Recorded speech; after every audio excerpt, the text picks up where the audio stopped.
Hello ಸ್ನೇಹಿತರೆ, ನಮಸ್ಕಾರ. Investor ಇನ್ ಕನ್ನಡ ಚಾನಲ್ಗೆ ಸ್ವಾಗತ. ಈಗಿನ ಟೈಮಲ್ಲಿ ಹೆಚ್ಚಿನವರಿಗೆ ಆದಷ್ಟು ಬೇಗ ದುಡ್ಡು ಮಾಡಬೇಕು ಅನ್ನೋ ಆಲೋಚನೆ ಇದ್ದೇ ಇರುತ್ತೆ. ಅದಕ್ಕಾಗಿ ಅವರು ಸ್ಟಾಕ್ ಮಾರ್ಕೆಟ್ ನಲ್ಲಿ ಚೂಸ್ ಮಾಡುವಂತಹ ದಾರಿ ಟ್ರೇಡಿಂಗ್, ಅದರಲ್ಲೂ ಮುಖ್ಯವಾಗಿ F&O ಟ್ರೇಡಿಂಗ್. ಹಾಗಂತ ನಾನು ಇಲ್ಲಿ ನಿಮಗೆ ಯಾವುದೇ ಸ್ಟ್ರಾಟಜಿ ಹೇಳ್ಕೊಡ್ತಾ ಇಲ್ಲ, ಯಾಕಂದ್ರೆ ನನಗೂ ಗೊತ್ತಿದೆ F&O ಟ್ರೇಡಿಂಗ್ ಅಲ್ಲಿ ಎಷ್ಟು ರಿಸ್ಕ್ ಇದೆ ಅಂತ. ಅದಕ್ಕೆ ಇಲ್ಲಿ ನಿಮಗೆ F&O ಟ್ರೇಡಿಂಗ್ ಬಗ್ಗೆ ಒಂದು ಬೇಸಿಕ್ ಇನ್ಫಾರ್ಮೇಶನ್ ಕೊಡ್ತಾ ಇದ್ದೀನಿ. ಇದರಲ್ಲಿ F&O ಟ್ರೇಡಿಂಗ್ ಅಂದ್ರೆ ಏನು, ಆಪ್ಷನ್ ಟ್ರೇಡಿಂಗ್ ಅಂದ್ರೆ ಏನು, ಕಾಲ್ ಆಪ್ಷನ್ ಅಂದ್ರೆ ಏನು, ಪುಟ್ ಆಪ್ಷನ್ ಅಂದ್ರೆ ಏನು, ಮಾರ್ಕೆಟ್ ಡೌನ್ ಆದಾಗ ಯಾವುದು, ಮಾರ್ಕೆಟ್ ಅಪ್ ಆದಾಗ ಯಾವುದು ಯೂಸ್ ಆಗುತ್ತೆ, ಸ್ಟ್ರೈಕ್ ಪ್ರೈಸ್ ಅಂದ್ರೆ ಏನು, ITM, ATM, OTM ಅಂದ್ರೆ ಏನು, ಆಪ್ಷನ್ಸ್ ಅಲ್ಲಿ ಲಾಟ್ ಸೈಜ್ ಅಂದ್ರೆ ಏನು, ಹಾಗೆ ಎಕ್ಸ್ಪೈರಿ ಅಂದ್ರೆ ಏನು, ಆಪ್ಷನ್ ಪ್ರೀಮಿಯಂ ಅಂದ್ರೆ ಏನು, ಹೇಗೆ ಕ್ಯಾಲ್ಕುಲೇಟ್ ಮಾಡ್ತಾರೆ, ಆಪ್ಷನ್ ಚೈನ್ ಹೇಗೆ ವರ್ಕ್ ಆಗುತ್ತೆ, ಈ ಎಲ್ಲ ವಿಷಯಗಳ ಬಗ್ಗೆ ನಿಮಗೆ ಒಂದು ಬೇಸಿಕ್ ಐಡಿಯಾ ಸಿಗುತ್ತೆ. F&O ಅಂದ್ರೆ ಏನು? ನಿಮಗೆ ಗೊತ್ತಿರೋ ಹಾಗೆ F&O ಅಂದ್ರೆ ಫ್ಯೂಚರ್ಸ್ ಅಂಡ್ ಆಪ್ಷನ್. ಇದು ಫುಲ್ ಫಾರ್ಮ್ ಆಯ್ತು. ಈ ಫ್ಯೂಚರ್ ಅಂಡ್ ಆಪ್ಷನ್ ಅನ್ನೋದು ಒನ್ ಟೈಪ್ ಆಫ್ ಡೆರಿವೇಟಿವ್. ಹಾಗಾದ್ರೆ ಡೆರಿವೇಟಿವ್ ಅಂದ್ರೆ ಏನು? Derivative is a financial instrument which derives it's value from an underlying asset. Derivative is an financial instrument. Stocks, bonds, ETF, mutual funds ಹೇಗೆ financial ಇನ್ಸ್ಟ್ರೂಮೆಂಟ್ಗಳು, ಅದೇ ರೀತಿ derivative ಕೂಡ ಒಂದು financial instrument which derives it's value from an underlying asset. ಅಂದ್ರೆ ಈ derivative ನ value ಇದರ underlying assets ನಿಂದ ಡಿರೈವ್ ಆಗುತ್ತೆ, ಅಂದ್ರೆ ಪಡ್ಕೊಳ್ಳುತ್ತೆ. ಸಿಂಪಲ್ ಒಂದು ಎಕ್ಸಾಂಪಲ್ ನೋಡೋದಾದ್ರೆ, ನಿಮ್ಮ ಹತ್ತಿರ ಒಂದು ಲಾಕರ್ ನ ಕೀ ಇದೆ ಅಂತ ಅನ್ಕೊಳ್ಳಿ. ಆದ್ರೆ ಲಾಕರ್ ನಲ್ಲಿ ದುಡ್ಡಿಲ್ಲ, ಆದ್ರೂ ನೀವು ಲಾಕ್ ಮಾಡಿ ಕೀ ಇಟ್ಕೊಂಡಿದ್ರೆ ಆ ಕೀಗೆ ಯಾವುದೇ ವ್ಯಾಲ್ಯೂ ಇರೋದಿಲ್ಲ. ಅದೇ ನಿಮ್ಮ ಲಾಕರ್ ನಲ್ಲಿ 1 ಲಕ್ಷ ರೂಪಾಯಿ ಇದೆ ಅಂತ ಅನ್ಕೊಳ್ಳಿ, ಆಗ ನಿಮ್ಮ ಲಾಕರ್ ಕೀಗೆ 1 ಲಕ್ಷ ರೂಪಾಯಿವರೆಗೆ ವ್ಯಾಲ್ಯೂ ಇರುತ್ತೆ. ಇಲ್ಲಿ ಲಾಕರ್ ಕೀ ಡೆರಿವೇಟಿವ್ ಆಗಿರುತ್ತೆ, ಲಾಕರ್ ನಲ್ಲಿ ಇಟ್ಟಿರೋ ದುಡ್ಡು ಅಂಡರ್ಲೈಯಿಂಗ್ ಅಸೆಟ್ ಆಗಿರುತ್ತೆ. ಹಾಗೆ ಒಂದು ಸ್ಟಾಕ್ ಡೆರಿವೇಟಿವ್ ಎಕ್ಸಾಂಪಲ್ ನೋಡೋಣ. ರಿಲಯನ್ಸ್ ಇಂಡಸ್ಟ್ರೀಸ್. ಇಲ್ಲಿ ಡೆರಿವೇಟಿವ್ ರಿಲಯನ್ಸ್ ಇಂಡಸ್ಟ್ರಿಯ ಫ್ಯೂಚರ್ ಅಂತ ಅನ್ಕೊಂಡ್ರೆ, ಈ derivative of the Reliance industries value ಯಾವಾಗ ಜಾಸ್ತಿ ಆಗುತ್ತೆ ಅಂದ್ರೆ ಅದರ ಅಂಡರ್ಲೈಯಿಂಗ್ ಅಸೆಟ್ಸ್ ಅಂದ್ರೆ ರಿಲಯನ್ಸ್ ಇಂಡಸ್ಟ್ರಿ ಸ್ಟಾಕ್ ನ ಬೆಲೆ ಜಾಸ್ತಿ ಆದಾಗ. ಹಾಗೆ ಯಾವಾಗ ರಿಲಯನ್ಸ್ ಇಂಡಸ್ಟ್ರಿ ಸ್ಟಾಕ್ ನ ಬೆಲೆ ಕಮ್ಮಿ ಆಗುತ್ತೋ ಆಗ ರಿಲಯನ್ಸ್ ಇಂಡಸ್ಟ್ರಿಯ ಡೆರಿವೇಟಿವ್ ನ ವ್ಯಾಲ್ಯೂ ಕೂಡ ಕಮ್ಮಿ ಆಗುತ್ತೆ. ಹಾಗೆ ಇನ್ನೊಂದು ಇಂಡೆಕ್ಸ್ ಡೆರಿವೇಟಿವ್ ಎಕ್ಸಾಂಪಲ್ ನೋಡೋಣ. ನಿಫ್ಟಿ 50. ಯಾವಾಗ ನಿಫ್ಟಿ 50ಯ ವ್ಯಾಲ್ಯೂ ಇನ್ಕ್ರೀಸ್ ಆಗುತ್ತೋ ಆಗ ನಿಫ್ಟಿ ಡೆರಿವೇಟಿವ್ ವ್ಯಾಲ್ಯೂ ಕೂಡ ಇನ್ಕ್ರೀಸ್ ಆಗುತ್ತೆ. ಯಾವಾಗ ನಿಫ್ಟಿ 50ಯ ವ್ಯಾಲ್ಯೂ ಡಿಕ್ರೀಸ್ ಆಗುತ್ತೋ ಆಗ ನಿಫ್ಟಿ ಡೆರಿವೇಟಿವ್ ವ್ಯಾಲ್ಯೂ ಕೂಡ ಡಿಕ್ರೀಸ್ ಆಗುತ್ತೆ. ಇನ್ನು ಟೈಪ್ಸ್ ಆಫ್ ಡೆರಿವೇಟಿವ್ಸ್ ನೋಡೋದಾದ್ರೆ, ಡೆರಿವೇಟಿವ್ಸ್ ನಲ್ಲಿ ಒಟ್ಟು 4 ಟೈಪ್ಸ್ ಇದೆ. Forwards, futures, options and swaps. ಆದರೆ ಫಾರ್ವರ್ಡ್ಸ್ ಹಾಗೂ ಸ್ವಾಪ್ಸ್ ಟ್ರೇಡಿಂಗ್ ನ ಪಾರ್ಟ್ ಆಗಿ ಉಳಿದಿಲ್ಲ, ಹಾಗಾಗಿ ಅದರ ಬಗ್ಗೆ ಜಾಸ್ತಿ ತಲೆ ಕೆಡಿಸ್ಕೋಬೇಡಿ. ನೀವು ಫ್ಯೂಚರ್ ನಲ್ಲಿ ಟ್ರೇಡ್ ಮಾಡಬಹುದು, ಹಾಗೆ ಆಪ್ಷನ್ ನಲ್ಲಿ ಕೂಡ ಟ್ರೇಡ್ ಮಾಡಬಹುದು. ಈಗ ಡೆರಿವೇಟಿವ್ ಅಂದ್ರೆ ಏನು ಅಂತ ಗೊತ್ತಾಯ್ತು ಅಂತ ಅನ್ಕೊಂಡಿದ್ದೀನಿ. ನೆಕ್ಸ್ಟ್ ಟೈಪ್ಸ್ ಆಫ್ ಡೆರಿವೇಟಿವ್ ಕೂಡ ಗೊತ್ತಾಯ್ತು. ಹಾಗಾದ್ರೆ ಈ ಡೆರಿವೇಟಿವ್ ನ ಯಾಕೆ ಯೂಸ್ ಮಾಡ್ತಾರೆ ಅಂತ ನೋಡೋಣ. ಡೆರಿವೇಟಿವ್ ನ ಮುಖ್ಯವಾಗಿ ಯೂಸ್ ಮಾಡುವಂತದ್ದು 2 ಕಾರಣಕ್ಕಾಗಿ. ಮೊದಲನೇದಾಗಿ ಹೆಜ್ಜಿಂಗ್, ಎರಡನೇದಾಗಿ ಸ್ಪೆಕ್ಯುಲೇಷನ್. ಮೊದಲು ಸ್ಪೆಕ್ಯುಲೇಷನ್ ನೋಡೋಣ. ಇಲ್ಲಿ ನೀವು ಟೆಕ್ನಿಕಲ್ ಅನಾಲಿಸಿಸ್ ನಿಂದಾನೋ ಅಥವಾ ಬೇರೆ ಅನಾಲಿಸಿಸ್ ನಿಂದಾನೋ ಮಾರ್ಕೆಟ್ ಡೈರೆಕ್ಷನ್ ನ ಪ್ರಿಡಿಕ್ಟ್ ಮಾಡ್ತಾ ಇರ್ತೀರಾ. ಒಂದು ವೇಳೆ ನಿಮಗೆ ಮಾರ್ಕೆಟ್ ಮೇಲೆ ಹೋಗುತ್ತೆ ಅನ್ಸ್ತಾ ಇದ್ರೆ, ನಿಮ್ಮ ಪ್ರಿಡಿಕ್ಷನ್ ಮಾರ್ಕೆಟ್ ಅಪ್ಸೈಡ್ ಮೂವ್ಮೆಂಟ್ ಆಗುತ್ತೆ ಅಂತ ಇದ್ರೆ ಆಗ ನೀವು ಬೈಯಿಂಗ್ ಮಾಡ್ತೀರಾ. ಅದೇ ರೀತಿ ನಿಮಗೆ ಮಾರ್ಕೆಟ್ ಡೌನ್ ಆಗುತ್ತೆ ಅನ್ಸ್ತಾ ಇದ್ರೆ, ನಿಮ್ಮ ಪ್ರಿಡಿಕ್ಷನ್ ಮಾರ್ಕೆಟ್ ಡೌನ್ ಆಗುತ್ತೆ ಅಂತ ಇದ್ರೆ ಆಗ ನೀವು ಶಾರ್ಟ್ ಸೆಲ್ಲಿಂಗ್ ಮಾಡೋ ಆಲೋಚನೆಯಲ್ಲಿ ಇರ್ತೀರಾ. ಇಲ್ಲಿ ನಿಮ್ಮ ಮೈನ್ ಇಂಟೆನ್ಷನ್ ಏನಿರುತ್ತೆ ಅಂದ್ರೆ ಮಾರ್ಕೆಟ್ ಡೈರೆಕ್ಷನ್ ಪ್ರಿಡಿಕ್ಟ್ ಮಾಡಿ ಟ್ರೇಡಿಂಗ್ ಮಾಡಿ ಪ್ರಾಫಿಟ್ ಮಾಡಬೇಕು ಅಂತ. ನೆಕ್ಸ್ಟ್ ಹೆಜ್ಜಿಂಗ್ ನೋಡೋದಾದ್ರೆ, ಇಲ್ಲಿ ನೀವು ನಿಮ್ಮ ಲಾಸ್ ನ ರಿಡ್ಯೂಸ್ ಮಾಡೋದಕ್ಕೋಸ್ಕರ ಬೇರೆ ಪೊಸಿಷನ್ ನ ತಗೋತೀರಾ, ಅಂದ್ರೆ ಟ್ರೇಡ್ ಮಾಡ್ತೀರಾ. ಉದಾಹರಣೆಗೆ, ನಿಮ್ಮ ಪೋರ್ಟ್ಫೋಲಿಯೋದಲ್ಲಿ ಇರುವ ಷೇರುಗಳ ಒಟ್ಟು ವ್ಯಾಲ್ಯೂ 10 ಲಕ್ಷ ಇದೆ ಅಂತ ಅನ್ಕೊಂಡ್ರೆ, ಯಾವುದೋ ಕಾರಣಗಳಿಂದಾಗಿ ಮಾರ್ಕೆಟ್ ಬೀಳುವ ಸಾಧ್ಯತೆ ಇದೆ, ನೀವು ಇನ್ವೆಸ್ಟ್ ಮಾಡಿರೋ 10 ಲಕ್ಷ ಡೌನ್ ಆಗಿ 8 ಲಕ್ಷಕ್ಕೆ ಬಂದ್ರು ಬರಬಹುದು ಅನ್ನೋ ಗೆಸ್ ಇದೆ ಅಥವಾ ಪ್ರಿಡಿಕ್ಷನ್ ಇರುತ್ತೆ. ಹಾಗಾಗಿ ಈ 2 ಲಕ್ಷ ಲಾಸ್ ನ ಕಡಿಮೆ ಮಾಡೋದಕ್ಕೋಸ್ಕರ ನೀವು ಇನ್ನೊಂದು ಪೊಸಿಷನ್ಗೆ ಲಾಭ ಮಾಡೋ ಉದ್ದೇಶದಿಂದ ಎಂಟರ್ ಆಗ್ತೀರಾ. ಇಲ್ಲಿ ಹೆಜ್ಜಿಂಗ್ ಹಾಗೂ ಸ್ಪೆಕ್ಯುಲೇಷನ್ ಮಧ್ಯೆ ಇರೋ ಬೇಸಿಕ್ ಡಿಫರೆನ್ಸ್ ಏನು ಅಂದ್ರೆ, ಸ್ಪೆಕ್ಯುಲೇಷನ್ ಅಲ್ಲಿ ನಮ್ಮ ಪ್ರೈಮರಿ ಇಂಟೆನ್ಷನ್ ಪ್ರಾಫಿಟ್ ಮಾಡೋದು ಆಗಿರುತ್ತೆ, ಹೆಜ್ಜಿಂಗ್ ಅಲ್ಲಿ ನಮ್ಮ ಪ್ರೈಮರಿ ಇಂಟೆನ್ಷನ್ ಲಾಸ್ ನ ರಿಡ್ಯೂಸ್ ಮಾಡೋದು ಆಗಿರುತ್ತೆ. ಇಲ್ಲಿ ನಾವು ಬೈಯಿಂಗ್ ಪೊಸಿಷನ್ ತಗೋತೀವೋ ಶಾರ್ಟ್ ಸೆಲ್ಲಿಂಗ್ ಮಾಡ್ತೀವೋ ಅನ್ನೋದು ಇಂಪಾರ್ಟೆಂಟ್ ಆಗಿರಲ್ಲ, ಯಾವ ಇಂಟೆನ್ಷನ್ಗೆ ಪೊಸಿಷನ್ಸ್ ನ ತಗೋತೀವಿ ಅನ್ನೋದು ಇಂಪಾರ್ಟೆಂಟ್ ಆಗಿರುತ್ತೆ. ಒಂದು ಮನೆ ಕಟ್ಟಬೇಕಾದ್ರೆ ಫೌಂಡೇಶನ್ ಎಷ್ಟು ಇಂಪಾರ್ಟೆಂಟ್ ಆಗಿರುತ್ತೋ ಅದೇ ರೀತಿ ಯಾವುದೇ ವಿಷಯದ ಬಗ್ಗೆ ತಿಳ್ಕೊಳ್ಳೋಕ್ಕೂ ಮುಂಚೆ ಅದರ ಬೇಸಿಕ್ಸ್ ಬಗ್ಗೆ ತಿಳ್ಕೊಳ್ಳೋದು ಇಂಪಾರ್ಟೆಂಟ್ ಆಗಿರುತ್ತೆ. ಇದು F&O ಬಗ್ಗೆ ಒಂದು ಇಂಟ್ರೊಡಕ್ಷನ್ ವಿಡಿಯೋ ಅಷ್ಟೇ. ಮತ್ತು ಈ ವಿಡಿಯೋದಲ್ಲಿ ಆಪ್ಷನ್ ಟ್ರೇಡಿಂಗ್ ಬಗ್ಗೆ ತಿಳ್ಕೊಳ್ಳೋಣ. ಅದಕ್ಕಿಂತ ಮುಂಚೆ ನೀವೇನು ನಮ್ಮ ಚಾನಲ್ ಸಬ್ಸ್ಕ್ರೈಬ್ ಮಾಡ್ಕೊಂಡಿಲ್ಲ ಅಂದ್ರೆ ಚಾನಲ್ನ ಸಬ್ಸ್ಕ್ರೈಬ್ ಮಾಡಿ, ಹಾಗೆ ಪಕ್ಕದಲ್ಲೇ ಕಾಣುವಂತಹ ಬೆಲ್ ಬಟನ್ ಪ್ರೆಸ್ ಮಾಡಿ. ಮೊದಲು ಒಂದು ಎಕ್ಸಾಂಪಲ್ ನೋಡೋಣ, ಆಮೇಲೆ ಡೆಫಿನೇಷನ್ ನೋಡೋಣ. ಎ ಅನ್ನೋವನ ಹತ್ತಿರ ಒಂದು ಮನೆ ಇದೆ, ಅದರ ವ್ಯಾಲ್ಯೂ 50 ಲಕ್ಷ. ಆ ಮನೆಯ ಹತ್ತಿರದಲ್ಲೇ ಒಂದು ಹೈವೇ ಆಗೋದ್ರ ಬಗ್ಗೆ ಡಿಸ್ಕಷನ್ ನಡೀತಾ ಇದೆ. ಇಲ್ಲಿ ಹೈವೇ ಆಗೋದು ಕನ್ಫರ್ಮ್ ಆದ್ರೆ ಆ ಮನೆಯ ವ್ಯಾಲ್ಯೂ ಜಾಸ್ತಿ ಆಗಿ 80 ಲಕ್ಷ ರೂಪಾಯಿವರೆಗೂ ಆಗ್ಬಹುದು ಅಂತ ಎಲ್ಲರಿಗೂ ಗೊತ್ತಿರುತ್ತೆ. ಹಾಗಾಗಿ ಬಿ ಅನ್ನೋ ವ್ಯಕ್ತಿ ಎ ಹತ್ತಿರ ಹೋಗಿ ಒಂದು ಕಾಂಟ್ರಾಕ್ಟ್ ಮಾಡ್ಕೋತಾನೆ. ಇನ್ನು 3 ತಿಂಗಳ ಒಳಗೆ ನಾನು ಈ ಮನೆಯನ್ನ 65 ಲಕ್ಷಕ್ಕೆ ತಗೋತೀನಿ, ಈ ಕಾಂಟ್ರಾಕ್ಟ್ಗೆ ಅಡ್ವಾನ್ಸ್ ಆಗಿ 2 ಲಕ್ಷ ಪೇ ಮಾಡ್ತೀನಿ ಅಂತ. ಒಂದು ವೇಳೆ ಬಿ ಅನ್ಕೊಂಡಂಗೆ ಇಲ್ಲಿ ಹೈವೇ ಆಗೋದು ಕನ್ಫರ್ಮ್ ಆದ್ರೆ ಆ ಮನೆ ವ್ಯಾಲ್ಯೂ ಜಾಸ್ತಿ ಆಗಿ 80 ಲಕ್ಷ ಆಗತ್ತೆ. ಆದ್ರೆ ಎ ಅವನ ಮನೆಯನ್ನ ಬಿಗೆ 65 ಲಕ್ಷಕ್ಕೆ ಸೇಲ್ ಮಾಡಬೇಕಾಗತ್ತೆ, ಯಾಕಂದ್ರೆ ಅವರ ಮಧ್ಯೆ ಆಲ್ರೆಡಿ ಒಂದು ಕಾಂಟ್ರಾಕ್ಟ್ ಆಗಿರುತ್ತೆ. ಇಲ್ಲಿ ಬಿಗೆ 15 ಲಕ್ಷ ಪ್ರಾಫಿಟ್ ಆಗತ್ತೆ. ಅದೇ ಒಂದು ವೇಳೆ ಅಬ್ಜೆಕ್ಷನ್ ನಿಂದಾನೋ ಅಥವಾ ಬೇರೆ ರೀಸನ್ಸ್ ನಿಂದಾನೋ ಇಲ್ಲಿ ಹೈವೇ ಆಗೋದು ಕ್ಯಾನ್ಸಲ್ ಆದ್ರೆ ಆ ಮನೆಯ ವ್ಯಾಲ್ಯೂ ಮೊದಲಿನ ಹಾಗೆ 50 ಲಕ್ಷನೇ ಇರುತ್ತೆ. ಆಗ ಬೈಯರ್ ಆದಂತಹ ಬಿಗೆ 2 ಆಪ್ಷನ್ ಇರುತ್ತೆ. ಒಂದು, ಕಾಂಟ್ರಾಕ್ಟ್ ಮಾಡಿಕೊಂಡ ಹಾಗೆ 65 ಲಕ್ಷಕ್ಕೆ ಆ ಮನೆನ ಬೈ ಮಾಡೋದು. ಹೀಗೆ ಮಾಡಿದ್ರೆ ಅವನಿಗೆ 15 ಲಕ್ಷ ಲಾಸ್ ಆಗತ್ತೆ. ಇನ್ನು ಎರಡನೇ ಆಪ್ಷನ್ ಏನು ಅಂದ್ರೆ ನಾನು ಕೊಟ್ಟಿರೋ 2 ಲಕ್ಷ ಅಡ್ವಾನ್ಸ್ ಹೋದ್ರೆ ಹೋಗ್ಲಿ ಅಂತ ಸುಮ್ಮನೆ ಇರೋದು. ಇಲ್ಲಿ ಯಾರು 15 ಲಕ್ಷ ಕಳ್ಕೊಳ್ಳೋಕೆ ಇಷ್ಟಪಡೋದಿಲ್ಲ, ಹಾಗಾಗಿ ಎರಡನೇ ಆಪ್ಷನ್ ಅನ್ನ ಸೆಲೆಕ್ಟ್ ಮಾಡ್ಕೋತಾರೆ. ಈಗ ಡೆಫಿನೇಷನ್ ನೋಡೋಣ. Option is A contract which allows an investor to buy or sell an underlying asset like stocks or index at a predetermined price over a certain period of time. For that, premium is paid by the buyer to seller. Option ಅನ್ನೋದು ಒಂದು contract. ಅದು ಇನ್ವೆಸ್ಟರ್ಸ್ಗೆ underlying assets ನ, ಅದು stocks ಆಗಿರಬಹುದು ಅಥವಾ Nifty, bank Nifty, Sensex, fin Nifty ಅಂತಹ index ಆಗಿರಬಹುದು, ಇದನ್ನ ಬೈ ಅಥವಾ ಸೆಲ್ ಮಾಡೋಕೆ ಅಲೋ ಮಾಡುತ್ತೆ. ಅದು ಒಂದು ಪ್ರೀ ಡಿಟರ್ಮೈನ್ಡ್ ಪ್ರೈಸ್ಗೆ, ಅಂದ್ರೆ ಒಂದು ಸ್ಪೆಸಿಫಿಕ್ ಪ್ರೈಸ್ಗೆ, ಹಾಗೆ ಸರ್ಟನ್ ಪೀರಿಯಡ್ ಆಫ್ ಟೈಮ್ಗೆ, ಅಂದ್ರೆ ಇಂತಿಷ್ಟು ಟೈಮ್ ಅಲ್ಲಿ ಆ ಬೆಲೆಗೆ ಬಂದ್ರೆ ಬೈ ಅಥವಾ ಸೆಲ್ ಮಾಡ್ತೀನಿ ಅಂತ ಈ ಕಾಂಟ್ರಾಕ್ಟ್ ಮಾಡ್ಕೊಂಡಿರ್ತಾರೆ. ಈ ಕಾಂಟ್ರಾಕ್ಟ್ಗೋಸ್ಕರ ಬೈಯರ್ ಸೆಲ್ಲರ್ಗೆ ಒಂದು ಪ್ರೀಮಿಯಂ ಅಮೌಂಟ್ ನ ಪೇ ಮಾಡಬೇಕಾಗತ್ತೆ. ನಾನು ಆಗ ಹೇಳಿರೋ ಎಕ್ಸಾಂಪಲ್ ಅಲ್ಲಿ ನೋಡೋದಾದ್ರೆ ಎ ಅನ್ನೋನು ಸೆಲ್ಲರ್ ಆಗಿರ್ತಾನೆ, B buyer, underlying asset house ಆಗಿರುತ್ತೆ. ಇಲ್ಲಿ ಪ್ರಿಡಿಟರ್ಮೈನ್ಡ್ ಪ್ರೈಸ್ 65 ಲಕ್ಷ, ಟೈಮ್ ಪೀರಿಯಡ್ 3 ತಿಂಗಳು. ಬಿ ಎಗೆ ಪೇ ಮಾಡಿರುವಂತಹ ಪ್ರೀಮಿಯಂ 2 ಲಕ್ಷ. ಇದಿಷ್ಟು ಈ ಎಕ್ಸಾಂಪಲ್ ನ ಡೀಟೇಲ್ಸ್. ಇನ್ನೊಂದು ಇಂಡೆಕ್ಸ್ ಆಪ್ಷನ್ ನ ಎಕ್ಸಾಂಪಲ್ ನೋಡೋಣ, ಇದರಿಂದ ನಿಮಗೆ ಇನ್ನೂ ಹೆಚ್ಚಿನ ಕ್ಲಾರಿಟಿ ಸಿಗಬಹುದು. ಇಲ್ಲಿ ನಿಫ್ಟಿ 50ಯ ಸದ್ಯದ ಬೆಲೆ 23,883 ರೂಪಾಯಿ ಇದೆ. ನನಗೆ ನಿಫ್ಟಿ ರೈಸ್ ಆಗಿ 24,000 ರೀಚ್ ಆಗುತ್ತೆ ಅಂತ ಪ್ರಿಡಿಕ್ಷನ್ ಇದೆ. ಇಲ್ಲಿ ಪ್ರೈಸ್ 129 ಇದೆ.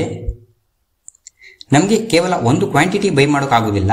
ಸದ್ಯಕ್ಕೆ ನಿಫ್ಟಿ 50ಯ ಲಾಟ್ ಸೈಜ್ 25 ಇದೆ. 25 × 129 ಅಂದ್ರೆ 3,225 ನೀವು ಪೇ ಮಾಡಬೇಕಾಗತ್ತೆ. ಹಾಗೆ ಇಲ್ಲಿ ಕೊಟ್ಟಿರೋ ಹಾಗೆ ಎಕ್ಸ್ಪೈರಿ ಡೇ ನವೆಂಬರ್ 21 ಅಂತ ಇದೆ. ಈ ಡೇಟ್ ಒಳಗೆ ನಿಫ್ಟಿ 24,000 ಲೆವೆಲ್ ನ ಕ್ರಾಸ್ ಮಾಡಿದ್ರೆ ನಿಮಗೆ ಪ್ರಾಫಿಟ್ ಆಗುತ್ತೆ. ಇಲ್ಲ ಅಂದ್ರೆ ನೀವು ಪೇ ಮಾಡಿರೋ ದುಡ್ಡು 0 ಆಗುತ್ತೆ. ಇದರಲ್ಲಿ 24,000 ಪ್ರಿಡಿಟರ್ಮೈನ್ಡ್ ಪ್ರೈಸ್, ನೀವು ಪೇ ಮಾಡಿರುವಂತಹ 3,225 ರೂಪಾಯಿ ಪ್ರೀಮಿಯಂ ಆಗಿರುತ್ತೆ. ನವೆಂಬರ್ 21ರವರೆಗೆ ಟೈಮ್ ಪೀರಿಯಡ್ ಇರುತ್ತೆ. ಈಗ ನಿಮಗೆ ಒಂದು ಐಡಿಯಾ ಬಂದಿದೆ ಅಂತ ಅನ್ಕೋತೀನಿ. ನೆಕ್ಸ್ಟ್ ಟೈಪ್ಸ್ ಆಫ್ ಆಪ್ಷನ್ ನೋಡೋಣ. ಆಪ್ಷನ್ ಅಲ್ಲಿ 2 ಡಿಫರೆಂಟ್ ಟೈಪ್ಸ್ ಇದೆ. ಒಂದು ಕಾಲ್ ಆಪ್ಷನ್, ಇನ್ನೊಂದು ಪುಟ್ ಆಪ್ಷನ್. ಈ ಕಾಲ್ ಆಪ್ಷನ್ ಅಲ್ಲಿ ಕಾಲ್ ಬೈಯರ್ ಇರ್ತಾರೆ, ಹಾಗೆ ಕಾಲ್ ಸೆಲ್ಲರ್ ಕೂಡ ಇರ್ತಾರೆ. ಅದೇ ರೀತಿ ಪುಟ್ ಆಪ್ಷನ್ ಅಲ್ಲಿ ಕೂಡ ಪುಟ್ ಬೈಯರ್ಸ್ ಹಾಗೂ ಪುಟ್ ಸೆಲ್ಲರ್ ಇರ್ತಾರೆ. ಇವತ್ತು ಈ ವಿಡಿಯೋದಲ್ಲಿ ಕಾಲ್ ಆಪ್ಷನ್ ಅಂದ್ರೆ ಏನು, ಪುಟ್ ಆಪ್ಷನ್ ಅಂದ್ರೆ ಏನು, call buy, call sell, put buy, put sell, ಇದರ ಬಗ್ಗೆ ನಿಮಗೆ ಇರೋ ಕನ್ಫ್ಯೂಷನ್ ನ ಕ್ಲಿಯರ್ ಮಾಡೋಕೆ ಟ್ರೈ ಮಾಡ್ತೀನಿ. ಅದಕ್ಕಿಂತ ಮುಂಚೆ ನೀವಿನ್ನು ನಮ್ಮ ಚಾನಲ್ ಸಬ್ಸ್ಕ್ರೈಬ್ ಮಾಡ್ಕೊಂಡಿಲ್ಲ ಅಂದ್ರೆ ಚಾನಲ್ನ ಸಬ್ಸ್ಕ್ರೈಬ್ ಮಾಡಿ, ಹಾಗೆ ಪಕ್ಕದಲ್ಲೇ ಕಾಣುವಂತಹ ಬೆಲ್ ಬಟನ್ ಪ್ರೆಸ್ ಮಾಡಿ. ಆಪ್ಷನ್ ಅಲ್ಲಿ 2 ಟೈಪ್ಸ್ ಇದೆ, ಒಂದು ಕಾಲ್ ಆಪ್ಷನ್, ಇನ್ನೊಂದು ಪುಟ್ ಆಪ್ಷನ್. ಮೊದಲು ಕಾಲ್ ಆಪ್ಷನ್, ಒಂದು ಎಕ್ಸಾಂಪಲ್ ಮುಖಾಂತರ ನೋಡೋಣ. ನಿಫ್ಟಿ 50 ಸದ್ಯಕ್ಕೆ 24,275 ಲೆವೆಲ್ ಅಲ್ಲಿ ಟ್ರೇಡ್ ಆಗ್ತಾ ಇದೆ. ನಮ್ಮ ಅನಾಲಿಸಿಸ್ ಪ್ರಕಾರ ಈ ಎಕ್ಸ್ಪೈರಿ ಒಳಗೆ ನಿಫ್ಟಿ 50ನಲ್ಲಿ ಅಪ್ಸೈಡ್ ಮೂವ್ಮೆಂಟ್ ಬರುತ್ತೆ. ನಿಫ್ಟಿ 50 24,300ಕ್ಕಿಂತ ಮೇಲೇನೆ ಸಸ್ಟೈನ್ ಆಗುತ್ತೆ ಅಂತ ವ್ಯೂ ಇರುತ್ತೆ. ಆಗ ನಾವು ನಿಫ್ಟಿಯ 24,300 ಕಾಲ್ ಆಪ್ಷನ್ನ ಬೈ ಮಾಡಬಹುದು. ಕಾಲ್ ಬೈ ಆಪ್ಷನ್ ಹೇಗೆ ವರ್ಕ್ ಆಗುತ್ತೆ ಅಂದ್ರೆ ಮಾರ್ಕೆಟ್ ಮೇಲೆ ಹೋದ ಹಾಗೆ ನಿಮ್ಮ ಆಪ್ಷನ್ ವ್ಯಾಲ್ಯೂ ಕೂಡ ಜಾಸ್ತಿ ಆಗುತ್ತೆ. ಇಲ್ಲಿ ನಿಫ್ಟಿ 50ಯ ಈ ಆಪ್ಷನ್ ಫೈನಾನ್ಷಿಯಲ್ ಇನ್ಸ್ಟ್ರೂಮೆಂಟ್ ಆಗಿರುತ್ತೆ. ನಿಫ್ಟಿ 50 ಅಂಡರ್ಲೈಯಿಂಗ್ ಅಸೆಟ್ ಆಗಿರುತ್ತೆ. ಇಲ್ಲಿ ನಿಫ್ಟಿ 50ಯಲ್ಲಿ ಅಪ್ವರ್ಡ್ ಮೂವ್ಮೆಂಟ್ ಬಂದ ಹಾಗೆ ನಾವು ಬೈ ಮಾಡಿರೋ ಕಾಲ್ ಆಪ್ಷನ್ ವ್ಯಾಲ್ಯೂ ಕೂಡ ಇನ್ಕ್ರೀಸ್ ಆಗುತ್ತೆ. ಅದೇ ರೀತಿ ಯಾವಾಗ ನಿಫ್ಟಿ 50ಯಲ್ಲಿ ಡೌನ್ ಟ್ರೆಂಡ್ ಮೂವ್ಮೆಂಟ್ ಆಗುತ್ತೋ ಆಗ ನಾವು ಬೈ ಮಾಡಿರೋ ಕಾಲ್ ಆಪ್ಷನ್ ವ್ಯಾಲ್ಯೂ ಡಿಕ್ರೀಸ್ ಆಗುತ್ತೆ. ಇದೇ ಎಕ್ಸಾಂಪಲ್ ನೋಡೋದಾದ್ರೆ ನವೆಂಬರ್ 28ರ ಒಳಗೆ ನಿಫ್ಟಿ 50 24,300ರ ಮೇಲೆ ಸಸ್ಟೈನ್ ಆಗುತ್ತೆ ಅಂತ ನಮ್ಮ ವ್ಯೂ ಇರುತ್ತೆ. ಹಾಗಾಗಿ 24,300ರ ಕಾಲ್ ಆಪ್ಷನ್ ಇದರ ಪ್ರೀಮಿಯಂ ನೀವು ನೋಡಬಹುದು 78 ರೂಪಾಯಿ ಇದೆ. ಇಲ್ಲಿ ನೀವು ಲಾಟ್ ಪ್ರಕಾರ ತಗೋಬೇಕಾಗತ್ತೆ. ನಿಫ್ಟಿಯ ಈಗಿನ ಲಾಟ್ ಸೈಜ್ 25, ಹಾಗಾಗಿ 78 × 25 1950 ರೂಪಾಯಿ ಪ್ರೀಮಿಯಂ ಪೇ ಮಾಡಿ ನೀವು ಬೈ ಮಾಡಬಹುದು. ನಿಫ್ಟಿ 50 24,300 ಲೆವೆಲ್ ಕ್ರಾಸ್ ಮಾಡಿ ಎಷ್ಟು ಮೇಲಕ್ಕೆ ಹೋಗುತ್ತೋ ಅಷ್ಟು ನಿಮಗೆ ಪ್ರಾಫಿಟ್ ಸಿಗ್ತಾ ಹೋಗುತ್ತೆ. ಇಲ್ಲಿ ನಿಮಗೆ ಪ್ರಾಫಿಟ್ ಎಷ್ಟು ಬೇಕಾದರೂ ಸಿಗಬಹುದು. ಇದರ ಮಧ್ಯೆ expiry, break even point, time decay ಹೀಗೆ ಕೆಲವೊಂದು ವಿಷಯಗಳು ಮ್ಯಾಟರ್ ಆಗುತ್ತೆ. ಆದರೆ ಇಲ್ಲಿ ಜಸ್ಟ್ ಕಾನ್ಸೆಪ್ಟ್ ನ ಅರ್ಥ ಮಾಡ್ಕೋತಾ ಹೋಗೋಣ. ಅದೇ ಇಲ್ಲಿ ಕಾಲ್ ಆಪ್ಷನ್ ಸೆಲ್ಲಿಂಗ್ ನೋಡೋದಾದ್ರೆ ಇಲ್ಲಿ ನಿಮ್ಮ ಪಾಯಿಂಟ್ ಆಫ್ ವ್ಯೂ ಹೇಗಿರುತ್ತೆ ಅಂದ್ರೆ ಯಾವುದೇ ಕಾರಣಕ್ಕೂ ನಿಫ್ಟಿ 24,300 ಲೆವೆಲ್ನ ಕ್ರಾಸ್ ಮಾಡಲ್ಲ ಅಂತ. ಇಲ್ಲಿ ನೀವು 24,300ರ ಕಾಲ್ ಆಪ್ಷನ್ ಸೆಲ್ ಮಾಡಬೇಕಾಗತ್ತೆ. ಇಲ್ಲಿ ನೀವು ಮೊದಲೇ ಸೆಲ್ಲರ್ ಆಗಿ ಎಂಟ್ರಿ ಆಗ್ತೀರಾ. ಈ ಎಕ್ಸಾಂಪಲ್ ಅಲ್ಲಿ ನಿಮಗೆ ನವೆಂಬರ್ 28ರ ಒಳಗೆ ನಿಫ್ಟಿ 24,300ರ ಲೆವೆಲ್ನ ಕ್ರಾಸ್ ಮಾಡಬಾರ್ದು. ಇಲ್ಲಿ ನಿಮ್ಮ ಸ್ಟ್ರೈಕ್ ಪ್ರೈಸ್ 24,300 ಪ್ಲಸ್ ಪ್ರೀಮಿಯಂ 78, ಹೀಗೆ 24,300 ಅಥವಾ 24,378ಗಿಂತ ಮಾರ್ಕೆಟ್ ಮೇಲೆ ಮೂವ್ ಆದಷ್ಟು ನಿಮಗೆ ಲಾಸ್ ಆಗಲಿಕ್ಕೆ ಸ್ಟಾರ್ಟ್ ಆಗುತ್ತೆ. ಅದೇ ಈ ಎಕ್ಸ್ಪೈರಿ ಒಳಗೆ ನಿಫ್ಟಿ 24,300ರ ಒಳಗೆ ಸಸ್ಟೈನ್ ಆದರೆ ನೀವು ಪ್ರಾಫಿಟ್ ನಲ್ಲಿ ಇರ್ತೀರಾ. ಇಲ್ಲಿ ನೀವು ಮುಖ್ಯವಾಗಿ ತಲೆಯಲ್ಲಿ ಇಟ್ಕೋಬೇಕಾಗಿರೋದು ಏನಂದ್ರೆ ಆಪ್ಷನ್ ಸೆಲ್ಲಿಂಗ್ ಅಲ್ಲಿ ನಿಮ್ಮ ವ್ಯೂಗೆ ಅಗೇನೆಸ್ಟ್ ಆಗಿ ಮಾರ್ಕೆಟ್ ಮೇಲೆ ಹೋದಷ್ಟು ನಿಮ್ಮ ಲಾಸ್ ಜಾಸ್ತಿ ಆಗುತ್ತಾ ಹೋಗುತ್ತೆ. ಇಲ್ಲಿ ರಿಸ್ಕ್ ಅನ್ಲಿಮಿಟೆಡ್ ಇರುತ್ತೆ, ಆದರೆ ಪ್ರಾಫಿಟ್ ಲಿಮಿಟೆಡ್ ಇರುತ್ತೆ. ಇಲ್ಲಿ ನೀವು ಏನು ಪ್ರೀಮಿಯಂ ಕಲೆಕ್ಟ್ ಮಾಡಿರ್ತೀರಾ ಅದೇ ನಿಮಗೆ ಮ್ಯಾಕ್ಸಿಮಮ್ ಪ್ರಾಫಿಟ್ ಆಗಿರುತ್ತೆ. ಹಾಗೆ ನೀವು ಆಪ್ಷನ್ ಸೆಲ್ಲಿಂಗ್ ಮಾಡಬೇಕಾದ್ರೆ ನಿಮ್ಮ ಹತ್ರ ಆಲ್ಮೋಸ್ಟ್ 1 ರಿಂದ 2 ಲಕ್ಷದವರೆಗೆ ಅಮೌಂಟ್ ಇರಬೇಕಾಗತ್ತೆ. ಯಾಕಂದ್ರೆ ಆಪ್ಷನ್ ಸೆಲ್ಲಿಂಗ್ ಅಲ್ಲಿ ಅನ್ಲಿಮಿಟೆಡ್ ಲಾಸ್ ಪ್ರಾಬಬಿಲಿಟಿ ಇರೋದ್ರಿಂದ ನೀವು ಹೈಯರ್ ಮಾರ್ಜಿನ್ ಅನ್ನ ಮೇಂಟೈನ್ ಮಾಡಬೇಕಾಗತ್ತೆ. ಈಗ ನಿಮಗೆ ಕಾಲ್ ಆಪ್ಷನ್ ಬೈ ಹಾಗೆ ಕಾಲ್ ಆಪ್ಷನ್ ಸೆಲ್ ಬಗ್ಗೆ ಒಂದು ಐಡಿಯಾ ಬಂದಿದೆ ಅಂತ ಅನ್ಕೋತೀನಿ. ಈಗ ಪುಟ್ ಆಪ್ಷನ್ ಬಗ್ಗೆ ನೋಡೋಣ. ಈ ಪುಟ್ ಆಪ್ಷನ್ ಕಾಲ್ ಆಪ್ಷನ್ ನ ಎಕ್ಸಾಕ್ಟ್ ಅಪೋಸಿಟ್ ಆಗಿರುತ್ತೆ. ಇಲ್ಲಿ ಮಾರ್ಕೆಟ್ ಡೌನ್ ಆಗ್ತಾ ಹೋದಷ್ಟು ನಿಮ್ಮ ಪುಟ್ ಆಪ್ಷನ್ ನ ವ್ಯಾಲ್ಯೂ ಇನ್ಕ್ರೀಸ್ ಆಗ್ತಾ ಹೋಗುತ್ತೆ. ಮಾರ್ಕೆಟ್ ರೈಸ್ ಆಗ್ತಾ ಹೋದ ಹಾಗೆ ನಿಮ್ಮ ಪುಟ್ ಆಪ್ಷನ್ ನ ವ್ಯಾಲ್ಯೂ ಕಡಿಮೆ ಆಗ್ತಾ ಹೋಗುತ್ತೆ. ಇದೇ ಎಕ್ಸಾಂಪಲ್ ಅಲ್ಲಿ ನೋಡೋದಾದ್ರೆ ಈಗ ನಿಫ್ಟಿ 24,274ರ ಲೆವೆಲ್ ಅಲ್ಲಿ ಟ್ರೇಡ್ ಆಗ್ತಾ ಇದೆ. ಈ ಎಕ್ಸ್ಪೈರಿ ಡೇ ನವೆಂಬರ್ 28ರ ಒಳಗೆ ನಿಫ್ಟಿ ಡೌನ್ ಆಗಿ 24,250ರ ಕೆಳಗೆ ಸಸ್ಟೈನ್ ಆಗುತ್ತೆ ಅಂತ ನಮ್ಮ ವ್ಯೂ ಇದೆ. ಆಗ ನಾನು ಈ 45.95 ರೂಪಾಯಿ ಪ್ರೀಮಿಯಂನ ಪೇ ಮಾಡಿ ಒಂದು ಲಾಟ್ ಬೈ ಮಾಡ್ತೀನಿ. ಸದ್ಯಕ್ಕೆ ನಿಫ್ಟಿಯ ಆಪ್ಷನ್ ಲಾಟ್ ಸೈಜ್ 25 ಇರೋದ್ರಿಂದ 25 × 45 1,125 ರೂಪಾಯಿ ಪೇ ಮಾಡಿ ಒಂದು ಲಾಟ್ ಪುಟ್ನ ಬೈ ಮಾಡಿದ್ದೀನಿ. ನಿಫ್ಟಿ 50 24,250ಕ್ಕಿಂತ ಕಡಿಮೆ ಆಗ್ತಾ ಹೋದಷ್ಟು ನಮಗೆ ಲಾಭ ಆಗ್ತಾ ಹೋಗುತ್ತೆ. ಅದೇ ಒಂದು ವೇಳೆ ನಮ್ಮ ವ್ಯೂಗೆ ವಿರುದ್ಧವಾಗಿ ನಿಫ್ಟಿ 50 ಅಪ್ಸೈಡ್ ಮೂವ್ಮೆಂಟ್ ಆಗ್ತಾ ಹೋದ್ರೆ ನಮಗೆ ಲಾಸ್ ಆಗಲಿಕ್ಕೆ ಸ್ಟಾರ್ಟ್ ಆಗುತ್ತೆ. ಈ ಪುಟ್ ಬೈಯಿಂಗ್ ನಲ್ಲಿ ನಮಗೆ ಪ್ರಾಫಿಟ್ ಅನ್ಲಿಮಿಟೆಡ್ ಇರುತ್ತೆ. ಒಂದು ವೇಳೆ ಲಾಸ್ ಆದ್ರೆ ಲಿಮಿಟೆಡ್ ಇರುತ್ತೆ.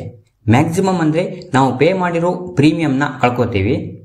ಇಲ್ಲಿ ನೋಡೋದಾದ್ರೆ ಮ್ಯಾಕ್ಸಿಮಮ್ ಅಂದ್ರೆ ನಮಗೆ 1,125 ರೂಪಾಯಿ ಲಾಸ್ ಆಗುತ್ತೆ ಅಷ್ಟೇ. ಇನ್ನು ಪುಟ್ ಸೆಲ್ ನೋಡೋದಾದ್ರೆ ಒಂದು ವೇಳೆ ನಿಮ್ಮ ವ್ಯೂ ನಿಫ್ಟಿ 24,250ಕ್ಕಿಂತ ಕಡಿಮೆ ಹೋಗೋದೇ ಇಲ್ಲ ಅಂತ ಇದ್ರೆ ನೀವು ನಿಫ್ಟಿ 24,250ರ ಪುಟ್ ಆಪ್ಷನ್ ನ ಸೆಲ್ ಮಾಡಬಹುದು. ಇಲ್ಲಿ ನೀವು ಕಲೆಕ್ಟ್ ಮಾಡಿರುವಂತಹ ಪ್ರೀಮಿಯಂ 45 × ನಿಫ್ಟಿ ಲಾಟ್ ಸೈಜ್ ಅಂದ್ರೆ 1,125 ರೂಪಾಯಿ. ಇಲ್ಲಿ ನಿಫ್ಟಿ 24,250ಕ್ಕಿಂತ ಮೇಲೇನೆ ಸಸ್ಟೈನ್ ಆದರೆ ನಿಮಗೆ ಮ್ಯಾಕ್ಸಿಮಮ್ ಅಂದ್ರೆ 1,125 ರೂಪಾಯಿವರೆಗೆ ಪ್ರಾಫಿಟ್ ಸಿಗಬಹುದು. ಅದೇ ಒಂದು ವೇಳೆ ನಿಫ್ಟಿ 24,250ಕ್ಕಿಂತ ಡೌನ್ ಆಗ್ತಾ ಹೋದ್ರೆ ಅಲ್ಲಿಂದ ನಿಮಗೆ ಲಾಸ್ ಆಗ್ತಾ ಹೋಗೋಕೆ ಶುರು ಆಗುತ್ತೆ.